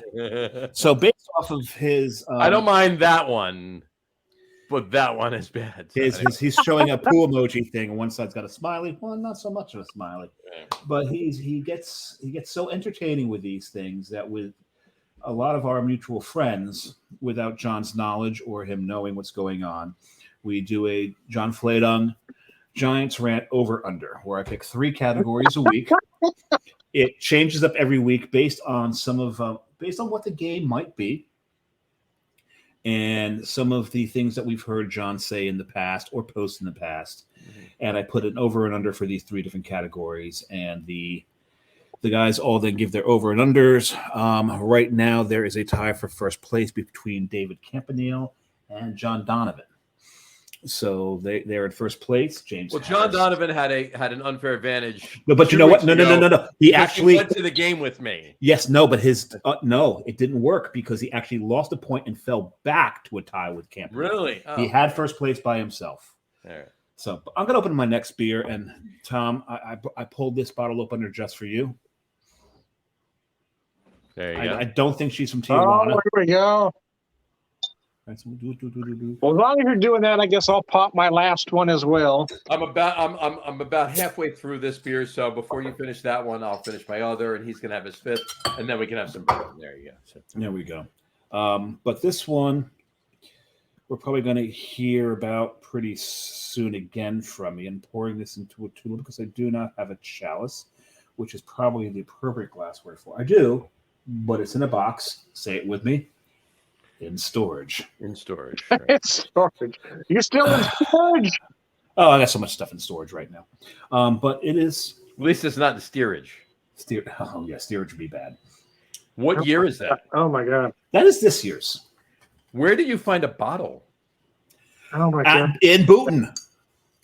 Because they release cans. I know, but they have the bottles there. And when I saw it in cans, I have to admit. You have bottles there, damn it. It freaked me out when the first time I saw this in a can. Like, this does not belong in a can. It does not belong in a can. But it's just wrong to have this. Look at the bottle. Are you sure it's definitely this year's? I am not. This is the numbers say 020726. So apparently I traveled into the future to get this. I guess that's when it's good until there is you just broke the rules of time travel. You're fucked. God, again? Always happens to you. Always happens. I know, and it's always inadvertent too. It's just like I wish I could do it intentionally. There is no date on this as far as when this was bottled. Very interesting. That's all I got to say. But stupid. Very stupid. That's a Laughing reference right there. When it's what's his name? Stupid. Is that John Biner? No, it wasn't John Biner. I can't remember that actor's Oh God, name. John Biner was brilliant. Bertie Coppell? Yes, Coppell. I don't remember John Biner anymore. Yeah. Bertie Coppell. As the Bertie Coppell as the German soldier. Mm-hmm. Bertie Coppell, yeah. But stupid. But stupid. There's just I guess I am using proper glassware because they do show not a chalice, but they show either they do have a tulip. And I'm using my odd, and this is, oh my God, the logo really stands out beautifully against this dark liquid, doesn't it? This is Odd Ale Wives out of Maine. There you go. Yeah. Love these guys, Waldoboro. Mm-hmm. So where's Waldoboro? I don't know. They should make a book. Where's Waldo, Barrow? Burrow. Waldo, ass. Exactly. No, Burrow, donkey. Burrow, donkey. Where's Waldo, donkey? So anyway, but yeah, so that's that. But before the lasagna, before the lasagna and the artichokes, stuffed artichokes, there will be an Italian meat plate with dry sausage, supersat. Italian meat and proper cock. Exactly. Dry sausage, supersat, hot coppa, sweet coppa, mortadella. You mean gabagool? Gabagool, yeah. And it's a lot of fucking arteries. With smoked mozzarella, imported sharp provolone, and olives. So that's arteries going on there, right? You got to find some Kashkaval to go with that, man. I love Kashkaval. I would put some speck on it too, but it's hard to find speck, unless you go into the city. So. Oh yeah. But actually, yeah, because Italy has speck. Italy has speck. And then and you know where else? Nice too. You know where else has speck? Down at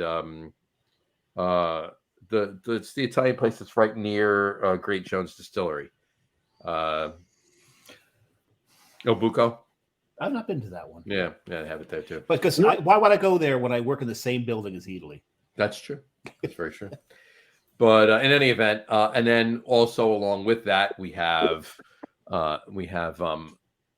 fresh mozzarella with roasted peppers and Roma tomatoes. Nice, I would love that. Yeah, and shrimp. Oh God, that would be nice. Yeah. Well, you Italians are very complicated. We do it upright. Us Irish are much simpler. It's a much simpler plate. You just drink until it's time to eat dinner. Oh no, because everyone's drunk. Growing up as a kid, we go to my Aunt Margaret's, right? So my dad and my uncle. Wait! You go to your Aunt Margaret's. Or you go to Ann Margaret's. Aunt Margaret. Aunt Margaret. I thought he said Aunt Margaret. So here's the thing. Always about 30 minutes before dinner was supposed to be ready, my dad and my uncle would have to go to the store for butter. Butter. Yes. Butter. They would come back about 3 hours later with no butter, but it'd be absolutely. We went everywhere to look for the butter. Yeah, I'm sure they were well buttered. By every store was out of butter. Yes. Growing up Irish Catholic. One of our first courses, and this is tradition for me because of my grandparents. And it's a weird thing, but Thanksgiving to me, one of the first things I think of is deviled eggs. Oh yeah, see, yeah, I gotta make the deviled eggs. Deviled eggs, yeah, I agree, sir. And the thing is, don't have them on Thanksgiving. Have them on Christmas Eve. Don't have them on Thanksgiving. No, I like them on Thanksgiving. You can have them on Thanksgiving, yeah. You can. And deviled eggs have to be there at Thanksgiving. They remind me of my grandfather. I like deviled eggs every day. Yeah, true. But I'm just saying. But it reminds me of my grandfather because he would make himself his plate on Thanksgiving. Mm-hmm. And there was so much stuff on there that you could not identify any one thing because it was just this big heap of chaotic food. The only thing you could identify was the deviled egg that he perched right on top of the mess of it. That's funny, yeah. And so deviled eggs always reminded me of him. But another course that we have, it's one of my favorite things. And I started making this about a decade or so. Is this a list of a few of your favorite things? No, just maybe two. My favorite. This is a list of a few of my favorite things. Anyway, let's not go there. Anyway, because I don't remember any of the friggin' lyrics. But the one thing I make is a soup, and it is an apple almond cream soup. Oh, that sounds interesting. It is so good, and it has led. So when you talk about Thanksgiving, let's go to the next couple of days after Thanksgiving. Mm-hmm. Everyone's eating their turkey sandwiches. You might have sliced turkey. You have to have a sliced turkey. Got to. You may put some stuffing on it. You may put some mashed potatoes on it. You're putting the cranberry sauce on it. There's gonna be some gravy on there. However you make your turkey sandwich, that's fine. Shove your turkey sandwich. My favorite leftover is I take a good heap of that sausage apple stuffing. Mm-hmm. I put in the middle of a bowl, and I surround it with that apple almond soup. Oh, yeah, sort of gumbo style. And then you just take a scoop of that stuffing through the soup. Oh, yeah. And I tell you one thing, you will nap. You will nap after that. See, I will do what, like, not necessarily what, if you remember the Friends episode, I'm foreshadowing something we'll talk about next soon, but we don't foreshadow on the show ever. Not ever. The Friends episode where Ross, the sandwich he makes with the moist maker, with all of that, the turkey sandwich. I'll do something similar to that. I'll go out and I'll actually get sliced Italian bread, like a round loaf of Italian bread, and the slice, what I'm talking about, right? And I'll make a sandwich. I'll make the turkey. I'll put a little mashed potatoes. I'll put a little stuffing. I'll put gravy. I'll put cranberry sauce, and it's a great sandwich. It's a great sandwich. Mm-hmm. I will say this too, really quick. Last Friday, 4 days ago, whatever, this past Friday, 5 days ago, we 1, 2, 3, 4 days. Four. Oh, yeah. The first time. I was just counting, right? No math on the show. No math on the show. Except. Oh my God, we've got when we wite the Constitution for Library no math. No math's got to be. That's got to be one of the. No math. It's got to be put in there. So, in the Articles of Confederation, my former firehouse would be Confederation. Confederation. My former firehouse that I was a member at in North Arlington, New Jersey. Every year on the Friday before Thanksgiving is Turkey Night. That's what they call it. They call it Turkey Night. So it's a night. You guys are about the turkeys, pretty much. So it's a night for the current members, the former members, the life members, the current officers, friends, blah blah blah blah blah, to get together, have a Thanksgiving dinner, and swap war stories, have a couple drinks, so forth. It's camaraderie night. I just want to. I'm not going to put it on the screen. I'll just hold it up. That is my plate right there. Anybody who wants to listen to the audio podcast, about an hour and 33 minutes in. Wow! Right. What is that? What is that red thing? So the red thing is actually a cranberry. It's cranberry sauce, but it's in like a creamed jelly form. Like it's actually interesting. One guy makes it every year, and it's very good. But my attention, I want to give you this right collards? There. Nope, right there. It's what I want to show you right there. What is that? That's stuffing. Okay. Oh yeah. I know the story. So the stuffing, everyone's going to be every year. so upset that I asked this. Right. Stuffing that they make every year at the firehouse for this turkey night. Okay, this is hilarious. This consists of nothing but White Castle hamburgers. Why is it green? It's not green. It was just. It looks green. Yeah, it's green. I gotta tell you, it looks green. It's not green. The closer I get to the show, the camera. Okay, there you go. How's that? I still see green. It's not green. All right. You know what? I'm going to send this picture. I mean, fuck you all. It's not green. I'm sending this picture to myself and putting it up on the screen. Okay. That way it won't look green. Because to me, it looked like collard greens. It's made of nothing but White Castle hamburgers. That still intrigues the hell out of me because I could see how that would work. And there it goes. And let me put it up here, and you can pull it up. Hold on 1 second. Let me add this right here. Downloads. There we go. It's going to be somewhere right around here. I will find. Oh, there it is, right there. Look at that. All right. You got it. And we wait with bated breath. Abated breath. There you go. That is okay. It's not looking as green.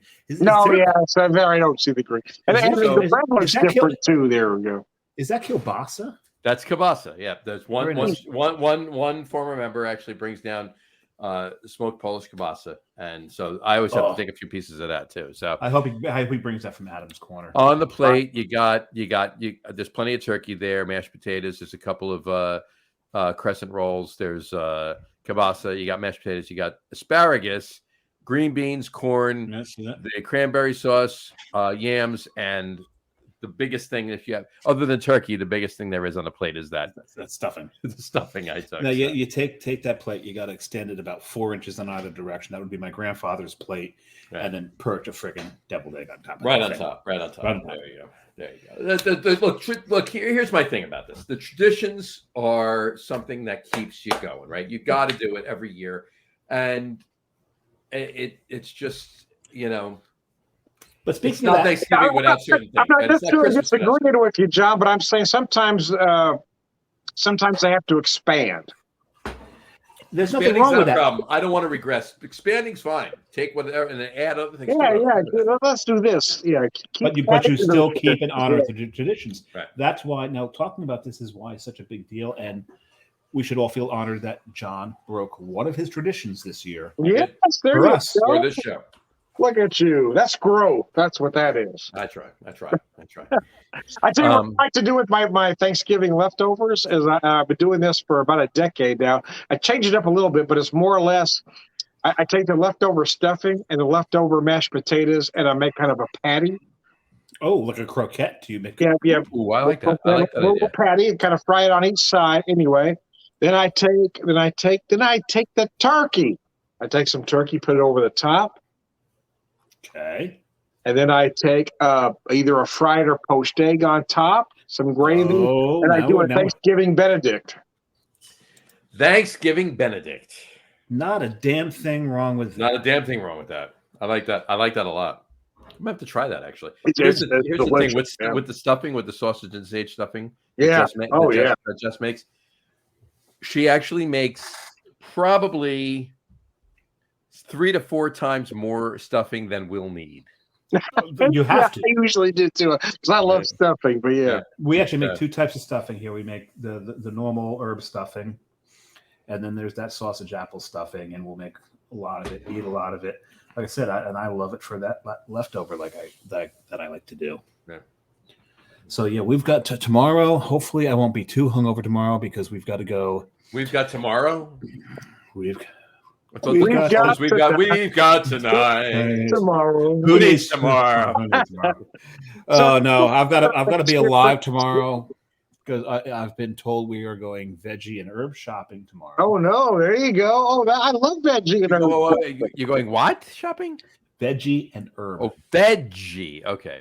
What do you think I love veggie and herb shopping. I'll leave it at that. I don't know. I'm not quite sure. I love herb shopping. Oh, I went to school with him. Herb shopping? Yeah, herb shopping. Herb shopping. Oh, man. So it's just the wife and I this year. He was a classical music composer, wasn't he? Chopping? I'm just going to do a turkey. No, that was his brother. My wife and I. His brother, right? Yes. So anyway. All right. I've got a whole turkey, but I'm going to part it out, right? So it's just the wife and I'm going to cut the wings off and make some stock. I'm going to take the legs and braise the legs. But actual dinner for Thanksgiving, I'm just going to do the turkey breast. Oh, you can make a confit out of the. I'm going to do a white wine marinade. Nice, very nice. I'll send you the recipe later. Are you going to do like a confit of the legs or? No, just braised. I just want to. Doug Smith just commented, turkey curry or turkey vindaloo. Well, vindaloo is. Oh, curry. See, that's good too. Yeah, and I love vindaloo. Mm-hmm. Love vindaloo, but it's funny because in America we look at curry, and we think curry is one specific thing. Curry just means spice blend. Sure. We do this in America all the time. We take a word and apply it to something like chai. We say chai tea. Yeah. Well, yeah. chai means tea. Chai means tea. Yeah. Right? Curry is a spice blend. Vindaloo is just one of the versions of curry blends. I love Vindaloo. It's got a nice spice to it, nice warmth to it. Love Vindaloo. So, Doug, if you're looking for a vote, I'm voting Vindaloo for that one. I like Vindaloo better than curry. I don't mind curry, but I like Vindaloo better than. Well, when you talk curry, though, no, I understand, but specific curry, like the traditional curry kind of thing. Well, then you're talking yellow curry, right? Yellow curry. You're talking the yellow curry. Right. Sometimes I go with the red. I love curry. Nice, spicy, big, bold red curry. Oh, I love those, and I like the green curry. Sure. Rogan Josh is another curry. So, speaking of that, so no, let's not speak of that. Anyway, so let's move into really quick. Let's talk about some movies and TV shows really quick. Because we already started off with the WKRP episode of the Turkey Drop. Well, movies wise, I'm going to ask you two gents your opinion. What's your favorite? What we talked about this actually. I was down on the sports podcast last week. What's your favorite Thanksgiving movie? Planes, trains, and automobiles. I mean, come on, there's no question. Why would you even ask that question? Planes, just trains, and tell me there's another one. There is not. That is the Thanksgiving. Planes. I've already watched it. I will be watching it tomorrow. I watch it on Wednesday. If I have time tomorrow. On Thanksgiving Day, I watch our first Christmas. Well, it's not true because I watch other Christmas movies. But we always watch the Christmas movie is Die Hard on Thanksgiving Day. Well, there's Die Hard. Movie. I don't care what Bruce Willis says. Die Hard's a Christmas movie. It is a Christmas movie, and I'll tell you why it's a Christmas movie. Because forget the terrorists, forget shit blowing up. The plot of the movie is the man estranged from his family trying to come home for Christmas. Tell me that's not a Christmas movie. And the fact that the teddy bear is still in the limo. I'm saying it's all about him getting home for Christmas. It is a Christmas movie.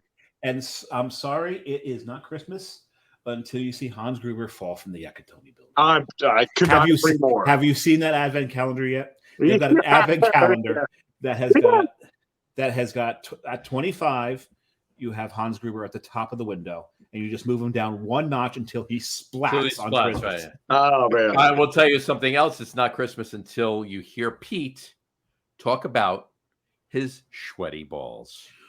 Sweaty balls. That's such a great. Okay, so this is unofficial because it's not part of your show, but just off the cuff, top 3 Christmas movies. Go for it. By the way, Doug Smith said Vindaloo it is, he said. Vindaloo it is. There you go, Doug. Great choice. There, Doug. There you go. Top 3 Christmas movies. Dave, you want to go first? Or Oh, geez, top 3 Christmas movies. I can tell you my bottom 3 are. I can... one of your bottom 3 might be one of my top 3, so go for it. Okay. Yeah, one of my bottom 3s is the movie that everyone puts into their top 3 movies, and I really can't stand that one. That's one where when a bell rings, an angel gets its wings, and I'm just so tired of that friggin' movie. Oh yeah, me too. I hate that movie. I can't stand it. Please stop. This is a very, very he's just so self-absorbed and arrogant and just douchey. And does he come around in the end? I don't think he even totally comes around in the end. Yeah, it's just enough of that movie. See, I agree. I don't like that movie at all. Yeah, no, keep that movie. I know we're going to get some hate mail out of that one, but whatever. Favorite movies. Okay, I'll go first. I'll take the pressure off. Yeah, you go first. So my first, obviously, is Die Hard. But my second one might throw you off a little bit because it will be considered a chick flick maybe, but I love this movie. There's something about the dialogue of this movie I really love. It's The Holiday. Oh, with Cameron Diaz and Jack Black. Yeah. I don't think I ever saw that one. I love that movie. My wife makes fun of me every year because I go crazy for that movie. And number 3 is the movie my wife and I love to watch every year is White Christmas. Oh, there's a classic. That is a classic. That is a classic. That is a classic. Fair enough. One movie I've got to throw up there because I just love this movie. There's so much heart to it, but so much humor, so much campy acting in it as well. Is Scrooged? Mm-hmm. Oh yeah, yeah. I was debating about throwing that one in there too, but I love that movie. Yeah, that's a. I've already watched it twice. Yeah, even Thanksgiving. Yeah, love that one.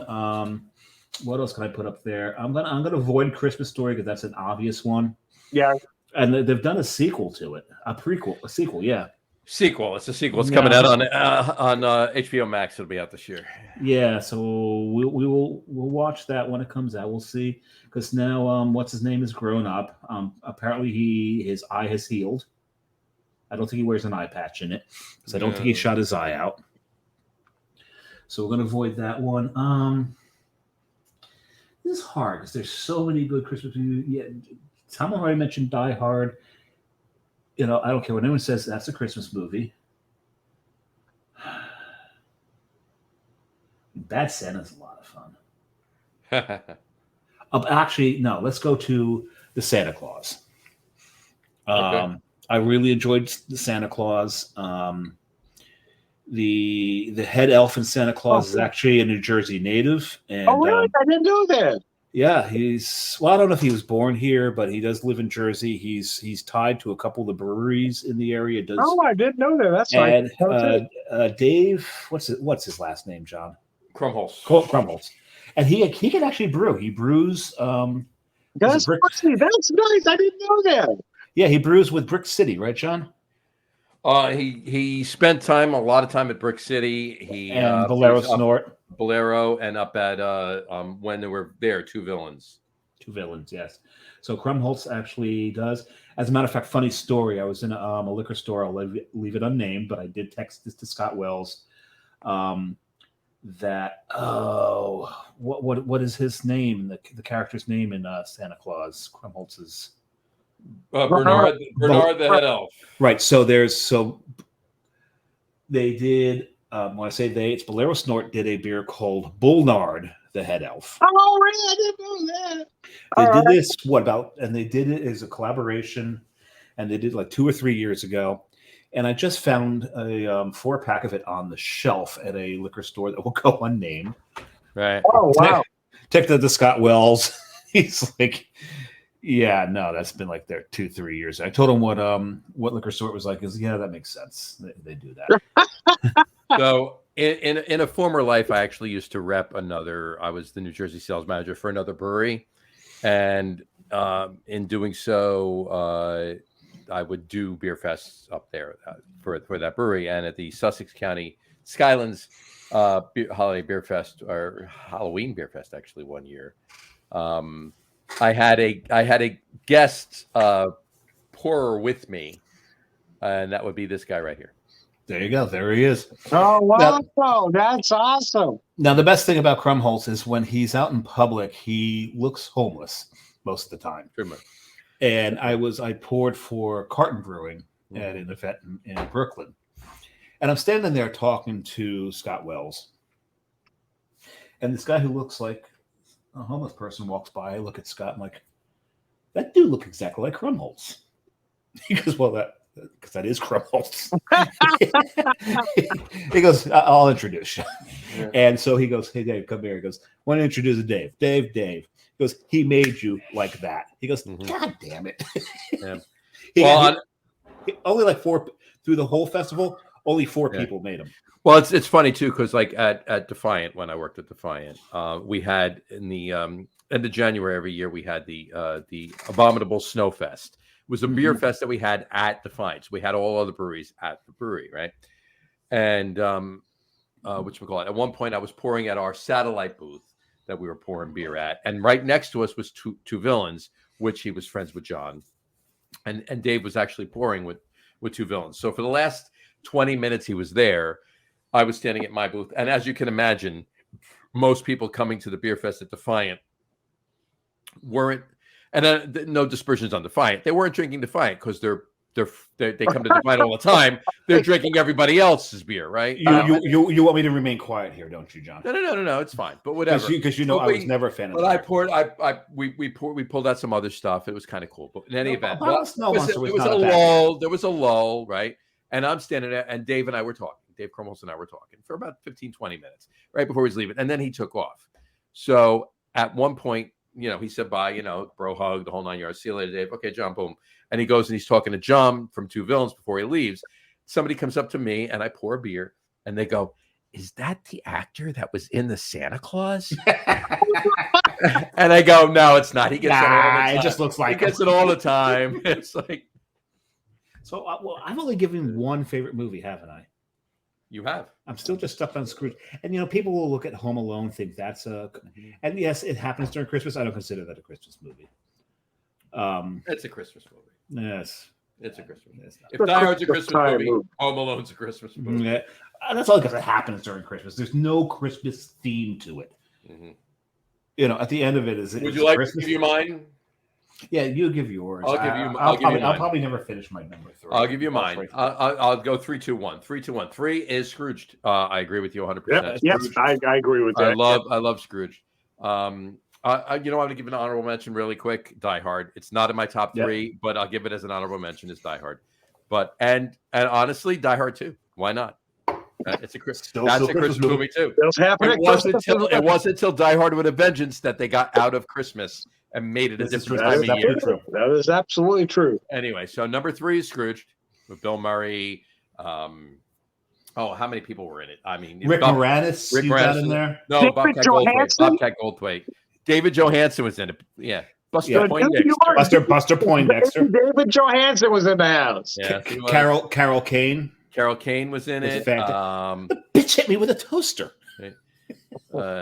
Whatchamacallit? There was John Forsythe, Robert Mitchum. Absolutely. Karen Allen. Karen Allen. And both of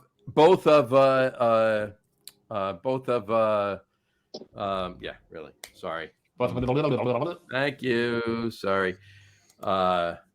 Which we call both of Bill Murray's brothers were in it too. Yes, they were. Yes, they were. Which we call it. So in any event, so that's number 3. Number 2, older and younger. His older brother, his younger brother. His older brother, everybody knows his younger brother. Everybody knows his older brother. Brian Doyle Murray. He was in everything. No, mostly as a writer, but he shows up in movies. But hey, he was the guy that ran the caddies in Caddyshack. He was Brian. Yes. Yeah. So and the other one that no one knows about, John Murray, right? But that's number. God, Robert Goulet sang in that. Remember? Robert Goulet was in that movie. John Houseman. Mm-hmm. John Houseman was in the movie. Yep. Buddy Hackett. Buddy Hackett was in the movie. Yes, he was. You're right. Paul Schaefer was in the movie. Mm-hmm. There was the $6 million man. What you call it? What's her face? Mary Lou Retton. Mary Lou Retton was in the movie. Lee Majors was in it. Lee Majors was in the movie, right? $6 million man, yeah. But crazy. one of my favorite actors, because he's so underappreciated, Michael Pollard. If you remember, he's the one in the Ghosts of Christmas Yet to Come shows him. He's the one who is frozen in the. Oh right, yeah. He was. Great character. The one that called him. You'd be a prettier color, I'll tell you that. He called Bill Murray. He called him. What do you call him? Dick. I forget what he called him. What's her face? Elizabeth Taylor's husband. What's his name? Richard Burton. Richard Burton. Yeah. Come on, Dick. Give us a line. Give us a line. Right.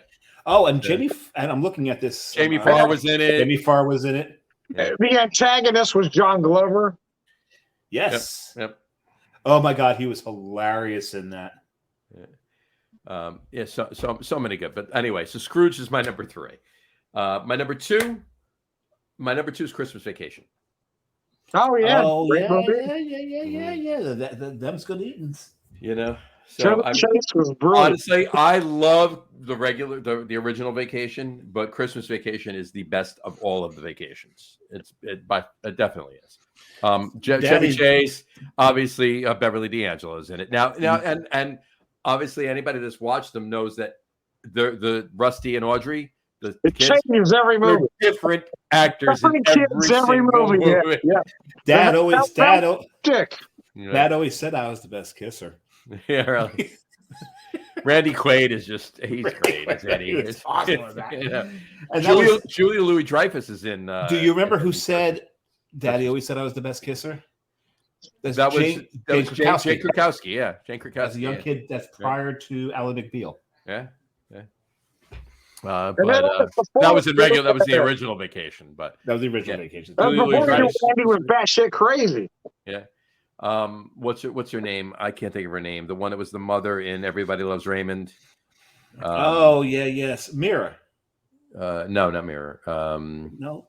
Oh no. She was in Christmas Vacation. She was the mother. She was his mother in Christmas Vacation. There was Dorothy Roberts. Dorothy Roberts. Whatchamacallit? And then what the hell's his name? That was his father. Played his father in the movie. I forget. Anyway, so Christmas Vacation is my number 2. And my number 1, Dave said it. He's like, I don't want to mention it because everybody mentions it. I'm sorry. Christmas Story? Christmas Story. It's my favorite. There you go. That's a great movie. And I just want to throw this picture up really quick. Jess and I in front of the Christmas Story house there. Aww.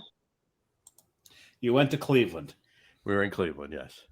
I didn't know anybody went to Cleveland on purpose. I got to be honest with you. Cleveland's a pretty cool city, and there's a lot of great beer in Cleveland. Oh, there you go. I got to be honest with you. It really is. A lot of good food, a lot of great beer in Cleveland. So if you get the chance, go. I mean, everybody calls it the Mistake by the Lake. I'm sorry. It's a pretty good city. So hey, it's called Mistake by the Lake because there's 2 things about this particular city. Mm-hmm. One, first city in the United States to claim bankruptcy. Okay. Secondly, this city set its river on fire. Mm-hmm. I think it started by itself. I don't think they set it up there. Well, they didn't do it intentionally. What's the name of the river? Cuyahoga. Yeah. Cuyahoga River. Anyways. And I got to be honest with you, and not that we're doing this list, but it's certainly in my top 10 sports movies of all time was centered around that city. So I know. Major League, sure. Major League. I had just thought of another one. I disagree with that. That's a great movie. Mm-hmm. Just thought of another one to put on my friggin' list, and it just is. Oh, is this really a Christmas movie? Because it's really a lot like A Christmas Carol. The Family Man. Oh yeah, that's a great movie. With Nicolas Cage. Yep. What was Leone? Yeah. Hey, I'm with you. That one, there is that. I don't know what it is about that movie, but that one, there's scenes in that will tear your heart out. I like that movie. I like that movie. I like that movie. Yeah. So, but I'm gonna, and I don't know. Does Nightmare Before Christmas count? No, it's a Halloween. No, I wouldn't think so. It's a Halloween movie, right? I don't know. Mm-hmm. So yeah, I'm not sure I can come to 3 there. If you want to call it, I'm just looking at a list right here. I'm just going to throw out a couple others that are not on my list. I gave you my top 3, but according to this list, Nightmare Before Christmas is on this list. It is, and it isn't a Christmas movie. Mm-hmm. And the list I'm looking at actually does have Die Hard on it. Because let's face it, I'm going to do something that I've never done before. What are you doing? I'm going to do something I've never done before. I'm going to backtrack. Because you said Scrooged, I'm going to throw Scrooged into my honorable mentions with Die Hard. Okay. I'm going to move Trading Spaces? No. There's a Christmas element to it, but it's not a Christmas movie. Hold on. I'm going to move excuse me, Christmas Vacation. I'm going to leave it where it is. Number 3, Trading Places, not Trading Spaces. Trading Places, yes. Trading Places. I agree. We just watched that yesterday. I agree. It's a Christmas movie. It is a Christmas movie. Do. I agree with that. I will back you up on that. Trading Places. So there you go. On this list, Home Alone. I'll This is Entertainment Tonight's top 20 Christmas movies ever. Right?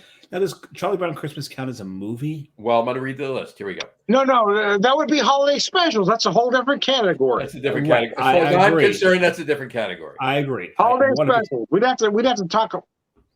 Oh, that's a whole. My top 3 holiday specials are Charlie Brown, in no particular order. Charlie Brown Christmas. I'm forgetting one. Rudolph the Red-Nosed Reindeer, and I say Charlie Brown, Grinch, and The Year Without a Santa Claus would be there my. You go. I am. Tom, you just gave my top 3 right there. There you go. Right there. So the top. But for I'm a movies, big Christmas guy, man. I forgot one for Christmas. What's that? Elf. Elf. There you go. The top 20 according to Entertainment Tonight. There you go. According to Entertainment Tonight is starting at number 20, going backwards. 20 is the Santa Claus. 19 is Gremlins. Gremlins. Wow. 18 Gremlins is a Christmas movie. Yeah, it is. 18 is Christmas Vacation. 17 is Scrooged. 16 is Die Hard.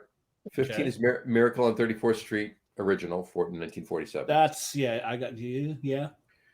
14 is White Christmas with Bing Crosby and Danny Kaye, Rosemary Clooney. As Tom has mentioned already. 13 is Nightmare Before Christmas. 12 is Trading Places. 11 is Home Alone. 10 is Rudolph the Red-Nosed Reindeer, and I still say that's a holiday special. I agree. It's a holiday special. It's not a movie.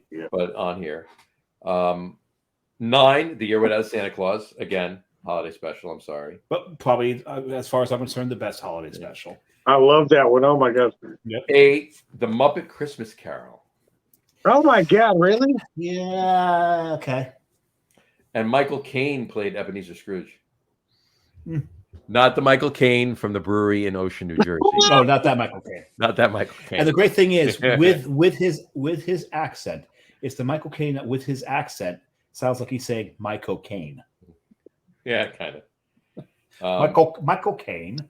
Number 7, Bad Santa. I'm trying to figure out how Bad Santa. I mean, that was a bad movie. How's it above some of those others? How is it above? That's ridiculous. Okay. Number 6, Love Actually. And that is a Christmas movie, and there's some wonderful things about it. Mm-hmm. Alan Rickman's in it, so yeah. Number 5, How the Grinch Stole Christmas. Again, Christmas special, not a. Okay. Number 4, Elf. Number 3, A Charlie Brown Christmas. Got to be special. I don't agree with that. Yeah. Number 2, A Christmas Story. And number 1, A Wonderful Life. Of course. Of course. I hate that movie. Oh, and what is the national bird of Lagerland? The national bird of Lagerland, right there. Hey guys, I hate to do it to you, but I'm going to have to get off here. I got to go to work in the morning. Well, can you give us? Can we do the top 3s? Yeah, let's do it. All right. That'll bring us at that point. Well, we've mentioned everything. We talked about everything we wanted to.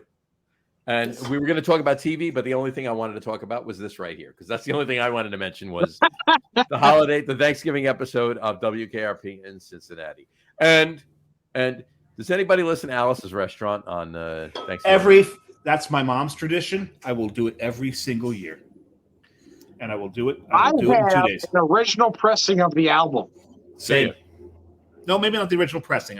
But I do have the album. No, I have the original pressing. Yeah. Did Arlo Guthrie sign it? Or no, I don't have a sign, but I have an original pressing. Yeah. But Arlo Guthrie pressed it, and some of his sweat is in the grooves. There you go. Exactly. So anyway, all right, that takes care of all we wanted to talk about. All right, let's for Tom. Let's get to our top 3s. Here we go. Top 3 list tonight, as we said before, is top 3 favorite holiday beers. Version 3. Version 3. We do it every year. Top 3 favorite holiday beers. It's Tom's first version, but it's Dave and I's third. So I haven't bought it yet. I typically always have this on Thanksgiving Day, but I haven't been buying a lot of beer lately, oddly enough. But It is Sierra Nevada Celebration. It is my Thanksgiving beer of choice. The other two I'm going to mention are the two I've had tonight. Is Mother's Metamorphosius and Springfield Brewing Company Zari Night, because I love local. Respect, absolute respect for that comment. It's Metamorphosius? Yeah, let me show you that bottle there. Yeah, the beer formerly known as MILF. You've brought that up before. And what was your other one? Zari Night. Zari Night. For the Springfield Brewing Company. Gotcha. From Springfield. All right, Dave, what are yours? I really don't think it's changed from V1 and V2. Number 3, Anchor, Merry Christmas and Happy New Year. Yeah, you gotta love the OSA. That's always my number 3. My number 2, I don't think it's changed either. That would be the St. Bernardus. Mm-hmm. And John will find if that Belgian cafe in New York City has it on tap or not. If they do, let me know. I will meet you there. We will go. Need to run in there. And my number 1. Now, John earlier showed a 4-pack with a glass that he'll be drinking on our big beer show. Yep. I found a 4-pack from Prairie Artisanal. So I actually have the appropriate glassware this year. You do. Look at you. To drink Christmas Bomb out of. There you go. Oh, my Lord. Look at this glass. This is not a beautiful glass. Look at this right there. Beautiful. Christmas Bomb. Now look at the crawl for a second. Christmas Bombs from Prairie Artisanal, and look at the town they're in Oklahoma. Krebs. Now, is that Maynard G. Krebs? That might be Maynard G. Krebs. What I love about Christmas Bomb is they also give you a game on the label. You need to find the differences between the right side of the label and the left side of the label. And if you drink enough Christmas Bombs, you will flunk this big time. Actually, and when I say enough Christmas Bombs, I mean possibly half of a Christmas Bomb. Right. This is a 13% serious bomb. This is going to help me sleep big time. There you go. This is a massive stout. It has got an oily, nasty, beautifully nasty mouthfeel to it. I love it, and it's got these Christmas flavors to it. Cinnamon is probably one of the more predominant flavors. It says Imperial Stout brewed with spices, but cinnamon is one of the more predominant ones in it. Mm-hmm. And it's just a beautiful beer year to year. Now, this 4-pack came with 2 Christmas bombs and 2 just plain bombs. Oh, there you go. So the other Christmas bomb will probably be laid down until next year. Mm-hmm. Fair enough. The bombs might be laid down for. I think you can put down a Prairie Artisanal Ale bomb, probably for a good 5 years. Probably. At least, yeah. Yeah, so those are going to go into the cellar and stick in the cellar for quite a bit. There you go. I may give one to Carrie's aunt. Carrie's aunt, a 72-year-old woman, all of 73 pounds maybe. She loves her. If it's an Imperial Stout, the boozier the better. So I may give one to her for Christmas. We'll see. There you go. I'll give you mine, and they have not changed whatsoever from last year or the year before. Nope, they just don't. All right, I'll throw out my my honorable mentions. I'll just rattle them off. Old Fezziwig. Oh yeah! You don't find it. You can't find it anymore. It's just find it. That's a classic. Yep. Mad Elf. So he mentioned Old Fezziwigs from Sam Adams. Mm-hmm. The only way you can find it is they managed to slip it into the holiday pack. Holiday pack, that's it. They do, yeah. That's where you find it. Yeah. Mad Elf is one beer. The only way I will drink that is at the brewery when they have it as a cuvee, where they blended different years, because otherwise that is just cherry rocket fuel. No. I see what I do, Dave. What I do is I buy a 6-pack every year, rest it, and open last year's. Even 1 year, it's still rocket fuel. It works. It's still rocket fuel, but it's a lot smoother than the year. So it's basically taking Luden's So number one, what's number one? No, you take. But before he goes there, if you take the Smith Brothers cherry cough drops and melt it into kerosene. All right. So, without talking, rattling off the rest of my honorable mentions: Old Fezziwig, Mad Elf, Niche Shoof from Le Shoof. Yes, beautiful there. Scaldis Noel. Scaldis is a great one. Delirium Noel. I almost bought that for the show. I'm like, I need to be alive tomorrow. Yeah. And Corson Don Christmas. Okay. But my top three in order. Number 3, Avery Old Jubilation. Ah, okay. Haven't had that in ages. Haven't had it in ages. I haven't had it in 3 years. And I actually found it. Didn't have another show. We'll be having that next week with the Oma Gang. So nice. My number 2, St. Bernardus Christmas Ale. Yeah, of course. My number 2 is his number 2. Okay. And my number 1 is your number 3, and that's what I had. My number. Tom's number 3. Tom's number 3. Sierra Nevada. There's Sierra Nevada. That's a classic. You gotta have that one, man. Yeah, I gotta go out and find the anchor. I gotta find the celebration. Somehow in between now and then, drink enough out of that fridge that I can fit that in. Oh my god. Ugh. There you go. And what's funny is last year on the show for V2 of this, we had Tony Forder from L Street News, and his number 3, just as Tom's number 3 was celebration. Oh, there you go. Celebration. So there you go. All right. All right. All right. Well, I mean, this has been a great show. And thanks for having me on, guys. I love being on your holiday show, man. It's been great. And we've got some good shows coming up. Our next show is with that one with Vulgar. Vulgar Brewing next week. Oh, nice. I'll have to check it out. Yeah, Vulgar's out of Massachusetts. New Hampshire. I was there. Yeah. They're doing some good stuff. They're doing some damn good stuff there. That's gonna be a lot of fun. Week after that, it's Alexis Dugan from Brewery Strong in New Jersey. This is a reschedule, and she has recovered from the illness that knocked her out of. Good. Yeah, so it's gonna be great to have her on. A little thing that's been going around a couple of years. Yeah, something that may have come out of China or not. We don't know. We don't know. So there's but, that. But in between both of those shows, Dave and I will be doing a live feed on December 10th. December 10th. From Westfield? What's the name of the town? Fort Monmouth? No, we're not going to Fort Monmouth. Why not? No, that's not where we're going. Well, they do lagers there. Why wouldn't we go there? That's not where we're going on December the 10th, though. Okay, fine. We're going to a holiday festival, and we're going to be in Westwood, not Westfield, Westwood. Oh, there you go. At 5, we're trying to secure space on the roof of Five Dimes Brewing, so we can be like one of those camera angles from like the Thanksgiving parade. There you go.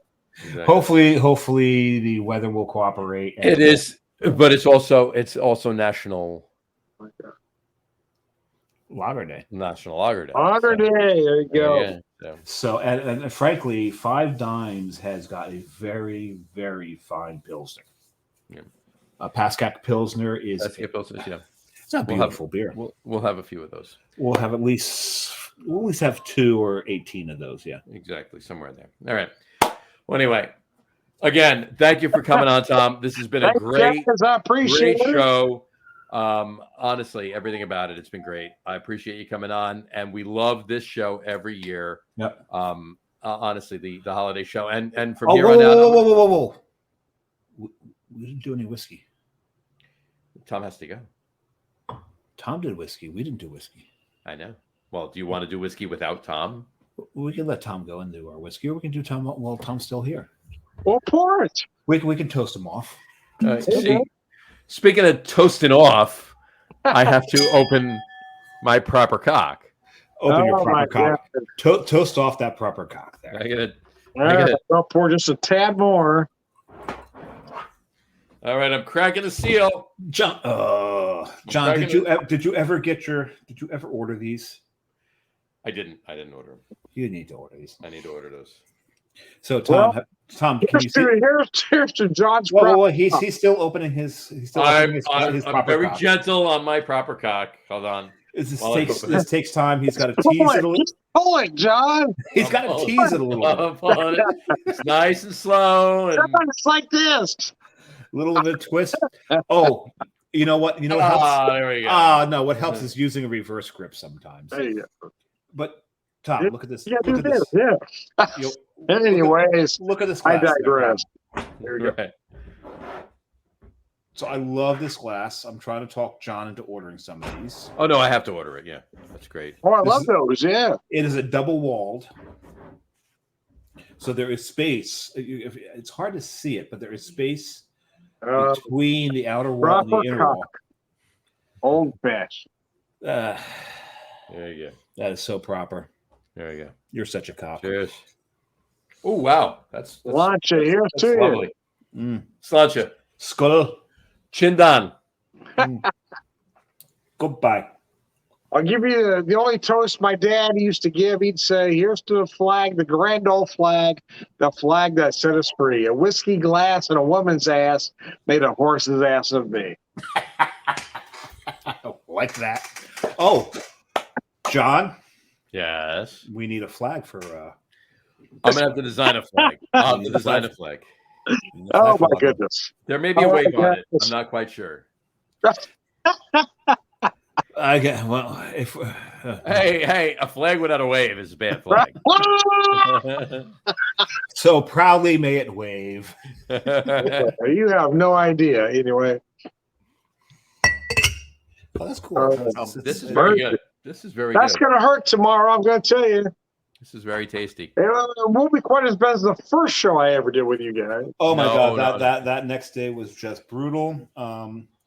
And if I finish this whiskey and this Christmas bomb tomorrow will be a little difficult. Tomorrow might be a little difficult for me, but my day is. I know exactly what I have to do from start to finish, so it's not too bad. That day was brutal. Yep. I get the feeling that tomorrow morning, Carrie will take 2 fingers, shove them in my nostrils, and drag me out. Shove them where? My nostrils. Nostrils. Oh man. Careful. What was that message I sent you? I said, I'm not going to lie. Today hurts a little bit. Today hurts. You didn't say a little bit.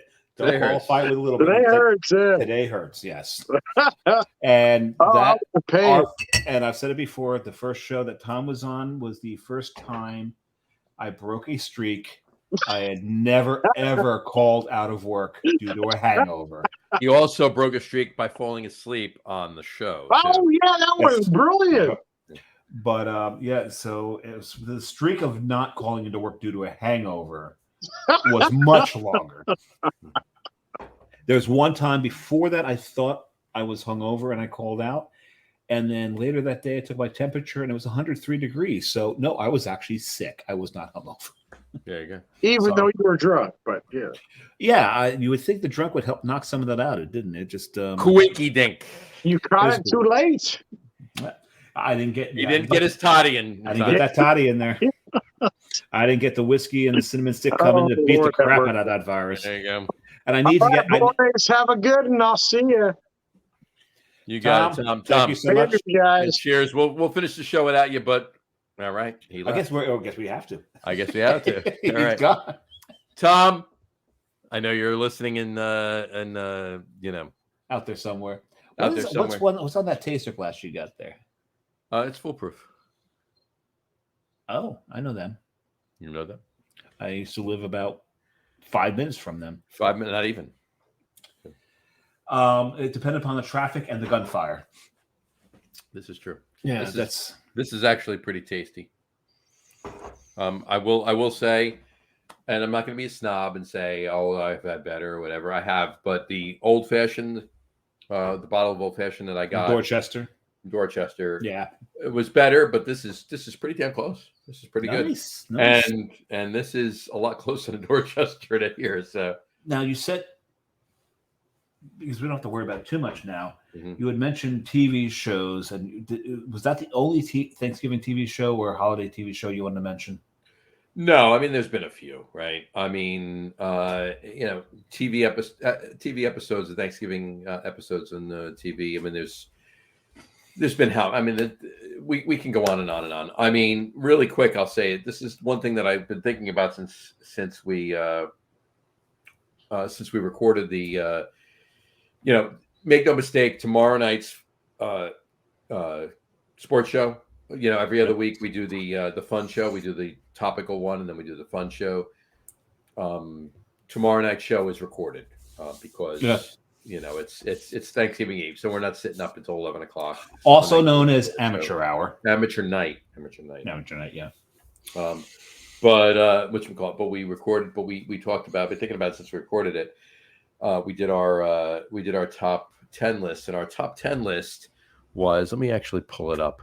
Our top 10 list last week was top 10 sitcoms from the 1970s.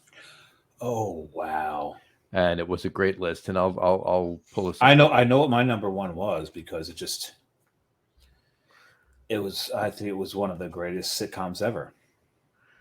Yeah. And so I'm interested to see. I'm going to say it now before you pull the list up, so people don't think I was influenced. I think the number one sitcom from the 70s, because it was so thoughtful, you never knew you were going to get out of it.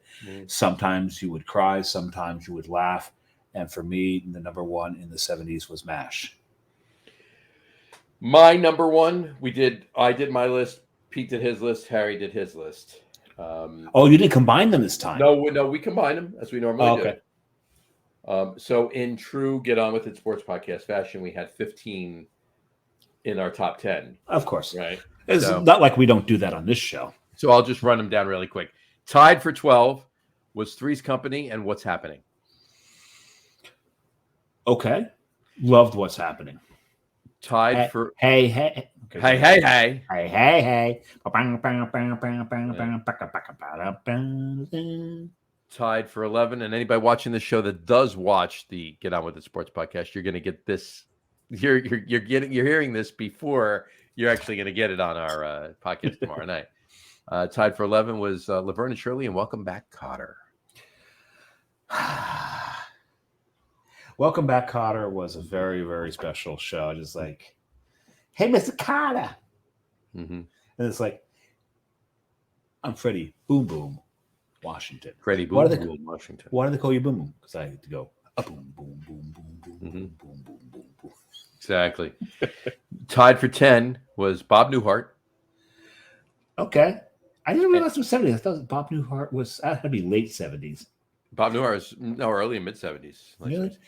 No, Bob Newhart. I'm thinking of his follow-up. Not the Newhart, not the one that happened in Vermont. Yeah, no. With my brother Daryl, my other brother Daryl. Right. Yeah. And right WKRP in Cincinnati. Right. I think KRP deserves to be a little higher. But okay. Well, here, listen to the rest of the shows. Okay. Number 9 is Sanford and Son. It's the big one. Yep. Number 8, Barney Miller. I like KRP better than Barney Miller. I got to say that. But Barney Miller had, and you know what? Ivigoda actually finally really died, right? Yeah. Okay. Number 7, Taxi. Can't argue with Taxi. Number 6, The Jeffersons. Spawned out of something that's probably in the top 5. Number 5, All in the Family. It is right there. And for me, I think All in the Family was number 2 in my eyes because All in the Family it awakened an awareness in the American conscious at how racist the country was. Mm-hmm. Number 4, The Odd Couple. All in the Family, I put above that. Number 3, Happy Days. Happy Days taught us so much. And it's funny because Carrie and I were talking about Happy Days the other day. And the one thing that always struck me about Happy Days is that as cool as Arthur Fonzarelli was, mm-hmm. Mrs. C could melt him. Of course. Nobody's opinion mattered more to him than Mrs. Cunningham's. Mm-hmm. Number 2, Mary Tyler Moore. That The episode where the clown died, his funeral, is one of my favorite episodes in TV history. Think about the actors in Mary Tyler Moore. It was an all-star cast. Yeah. Between Mary Tyler Moore. But they weren't all-stars at the time. It made them all-stars. Yeah. And who was the biggest name that came out of that? That night. She lived to 99 years old. Betty White. Gavin McLeod. All of them. And there was what? There was 97 spin-offs of Mary Tyler Moore. It was Rhoda. Yeah. Valerie. And the voice of the Maud, but the voice of the guy on the intercom and Mary Tyler Moore was the same guy who did the voice for Garfield. Okay. Just fun fact. Fun fact for you. And number one was go back to Taxi, and there was a ton of people. I mean, Danny DeVito, Judd Hirsch, Jeff Conway, Tony Dance, Latka, Andy Kaufman. Carol Kane. Carol Kane was in it. And Mary Lou Henner. And you're also forgetting the professor from. Oh yeah, Christopher Lloyd. What does a yellow light mean? Slow down. What? Wow. Okie doke. Anyway. Okie doke. Okie doke. And number one. My number one. It was my number one. It was Pete's number one. It was Harry's number two. MASH. The thing about MASH. The only show that Harry had above MASH was All in the Family. And I can't argue with that. All in the Family to me is number two. Mm-hmm. Harry and I are in cahoots here. The thing about MASH, from episode to episode, you never knew what you were getting. You were either getting stupidity and shenanigans, well thought out humor, or something that would just put you into tears, or something you would get to go to bed at night and just think about it. Yeah. And there's one sitcom that came out in I guess it was the 90s, maybe it was 90s, that reminded me of MASH in the fact that it had a MASH in a medical. No, oh God, we did that the other day when we. It had a medical setting to it, but it was also one of those shows that was either hilarious or thoughtful and could bring you to tears. And that was Scrubs. Okay. Scrubs to me was just the next generation for MASH. It just picked up where MASH left off. And there was two spinoffs of MASH. You remember what they were? Yes, Trapper John MD was one of them. What was the second one? Trapper John MD was actually on while MASH was still on. Yes. And then the other one was on after MASH was done. It's called After MASH, wasn't it? After MASH. I gave you the that one. Thank you. I led you for that. Yeah, she led me on that one, but not everybody was in it too. It was no. It was Jamie Farr was in it. William Christopher was in it. Father McCahey, and Harry Morgan was in it. Colonel Sherman Potter, and I think Gary Burghoff was in it. I'm not sure. The thing about Gary Burghoff is all the people who were in MASH all agreed that everyone loved Radar and everybody hated Gary Burghoff. Apparently, he was a bit of an asshole. And he was the only one that was in both. Yep, and Trapper John MD as well. No, he was the only one that was. He was in the movie and the movie and the right. Yeah. The only one where the character carried over. He has got one, but in MASH. Yeah, because Hawkeye and Trapper John were who in the movie? Elliot Gould and Donald Sutherland. Donald Sutherland, very good.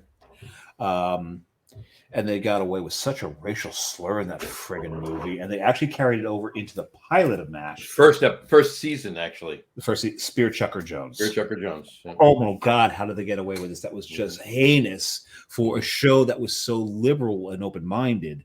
I couldn't believe they got away with that so long. Yeah. But Gary Burghoff had one of the most heartbreaking moments in MASH ever, and it's when he came into the operating room and just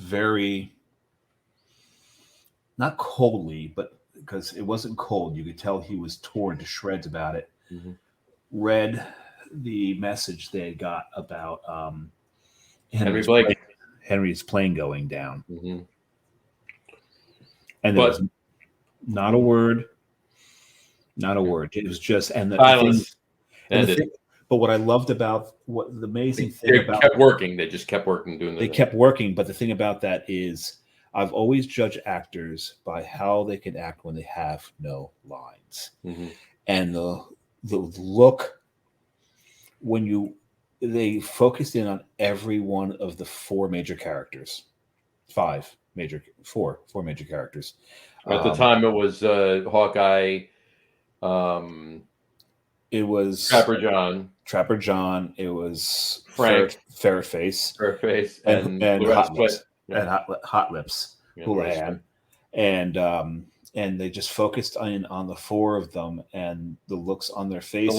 The last one was Hawkeye. The look, the acting that they did was some of the best acting they did on the show. And they didn't have none of them had a damn line.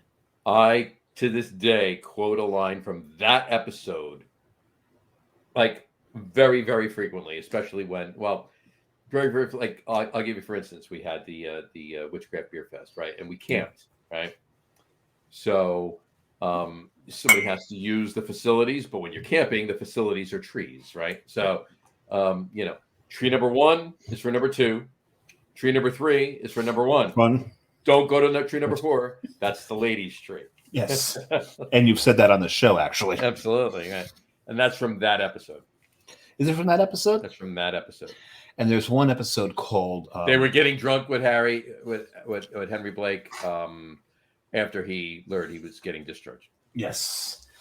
The thing about that is, going back to Scrubs. So if you compare MASH to Scrubs, and people will say, well, Scrubs got a little, out there every now and then. If you want to talk about out there, one episode of MASH was called Dreams,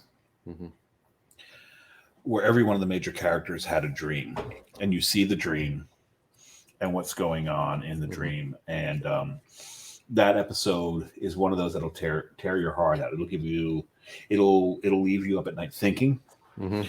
And if you think that MASH didn't get out there every now and then, no, it did. That one did. There's oh God, there was that one episode where the one nurse walked through the minefield and blew herself up, and they found her diary, and she was talking about she was out there. She had to go for a walk because she was thinking about Hawkeye and what that did to him, and just all these things. And then when he went off on Radar looked at him as a hero, and he said, "I'm not a hero. I just." When he was drunk, when he was drunk in the operating room, and he had to leave because he was throwing up and all of that. Yeah. Radar went hungover. It was drunk. He was hungover, and he couldn't. And Radar went after him, and he went right at Radar. And it was just there's so many episodes that it was very well written. It was a very good. It was a very good series. It was very good. And I remember, and you were too. We were in high school when it ended. When the final episode of MASH in February 80, it was the end of February of 83. And I remember that's all anyone, including teachers, talked about all friggin' day that day. If you remember, that was the only TV show that ever had higher ratings than the Super Bowl. Yep.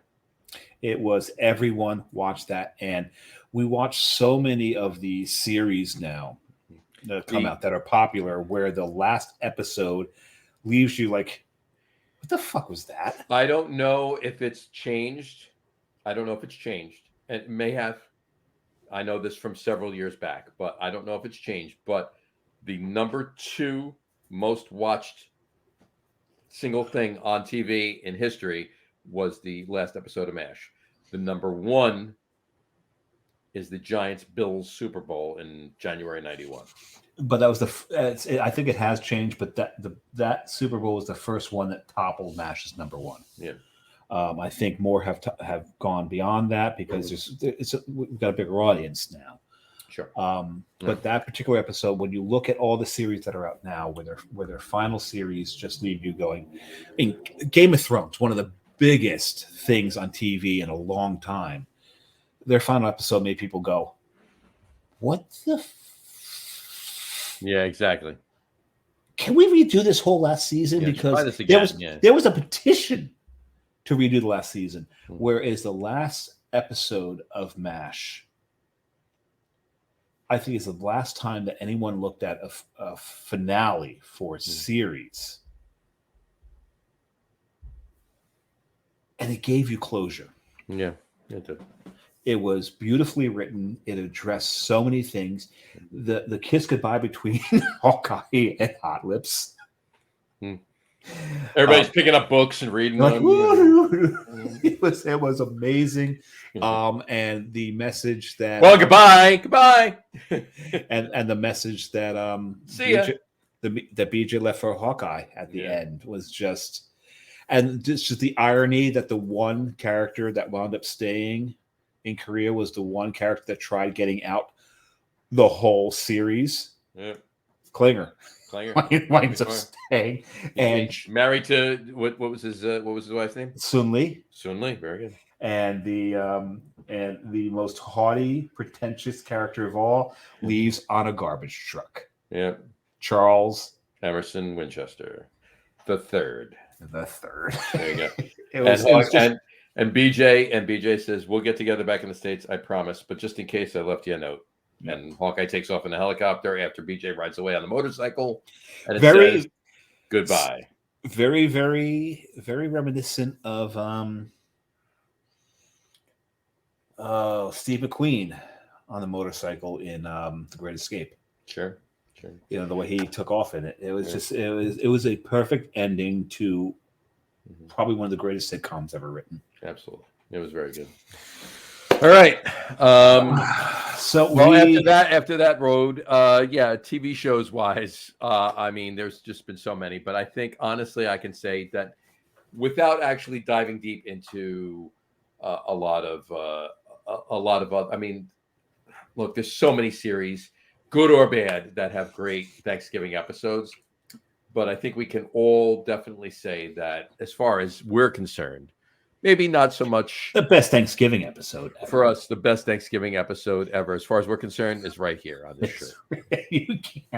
You can't beat that. No. Yeah, you can't. As God is my witness. I thought turkeys could fly. Gordon Jump delivered that line better than any human being could have possibly delivered that line. Yes, just did. Exasperated, collapses into the chair. As God is my witness. I thought turkeys could fly. Exactly. Anyway. And the only other time that Gordon Jump was more poignant on that TV show was the Who concert episode. Yep. And if you want to talk about another TV series that could make you laugh and could make you cry, if you watch that episode, KRP had that ability. They had that depth of character. So it certainly did. So I think it's time for the outro, John. I think it's time for the outro. Well, and I'm not doing the leader challenge against the outro. No, you're not going to do that with Perry Bomb. You're not going to do that, man. Oh my God! Imagine a liter of a 13-ounce Imperial spiced stout. I know. That'd be crazy. All right. You will. Oh my God! You could hear colors after that. I could definitely hear them. All right. Well, on that note, we want to thank everybody for watching. We'll wrap up the show, obviously. We want to thank everybody for watching. For those of you who just listening, the show? I thought we're just going to continue it tomorrow. There you go. For those of you just listening to the audio podcast, thanks for listening. Don't forget to visit our website, www.logroom.com. That's LAGERROOM.com. And please remember, because people can't spell, apparently. No. Like us and follow us on all of our social media, Facebook, Twitter, Instagram, and of course our YouTube channel. All of them are at The Logger Room. Remember, we go live with the video podcast on both Facebook and YouTube every Tuesday night, somewhere between 6:30 p.m. and 9 the next day. That's accurate. That's the most accurate you've ever gotten with our timing. There you go. Somewhere around 6:30 p.m. Eastern time every closer to 7, I would say. Closer to 7, right? Yeah. But for those of you who just want to listen to a video podcast, you can do so on Apple Podcasts, Spotify, TuneIn, Stitcher, Google Podcasts, Amazon Music Podcasts, and iHeartRadio as well. And if you haven't done so already, please subscribe to one or more of those feeds, and you will never miss a show. Again, thanks for following along with us. Have a great rest of your week. Have a wonderful Thanksgiving. An amazing Thanksgiving. Eat lots. don't throw up so you can eat more, because that just leads you down. No. Eat a lot of food. Eat a lot of good food. Drink copiously. Drink a lot of good beer, bourbon, whatever your drink of choice is that day. Spend the time with family, friends. Enjoy. Watch football. Don't talk politics. Don't talk politics. Let that go for the day. Let it go down the road. Okay. But enjoy the day thoroughly, in and out. Start tomorrow. Start now. Go through the weekend. And enjoy this week, the rest of this week. And remember, enjoy the weekend. I remember not what the day is supposed to be about. The day is supposed to be about giving thanks for what you have, not dwelling on what you don't. And if you're surrounded by family, okay, for better or worse. 6 to 1. Yeah, 6. Oh, so there's 6 that you like, 1 you don't. Is that what you're saying? There's a ratio. 6 of 1, half a dozen. Oh, that's okay. 6 of 1. So there's 6 and 6. It's half a dozen. Yeah. Okay, so there's 6 you like, 6 you don't. The first siren of the night. Yeah, but it's way off. It's not tearing down the road. It stopped. So anyway, we will give thanks for the fact that that's the first siren of the night and the only one. Because we're ending right now, so unless one comes up in the next 30 seconds, it's not going to happen. So anyway. Enjoy the rest of your week. Enjoy Thanksgiving thoroughly. Happy Thanksgiving, everybody. Enjoy the rest of your week. Enjoy your weekend. And we will talk to you next week, folks. Go Big Blue. Cheers. Go Blue.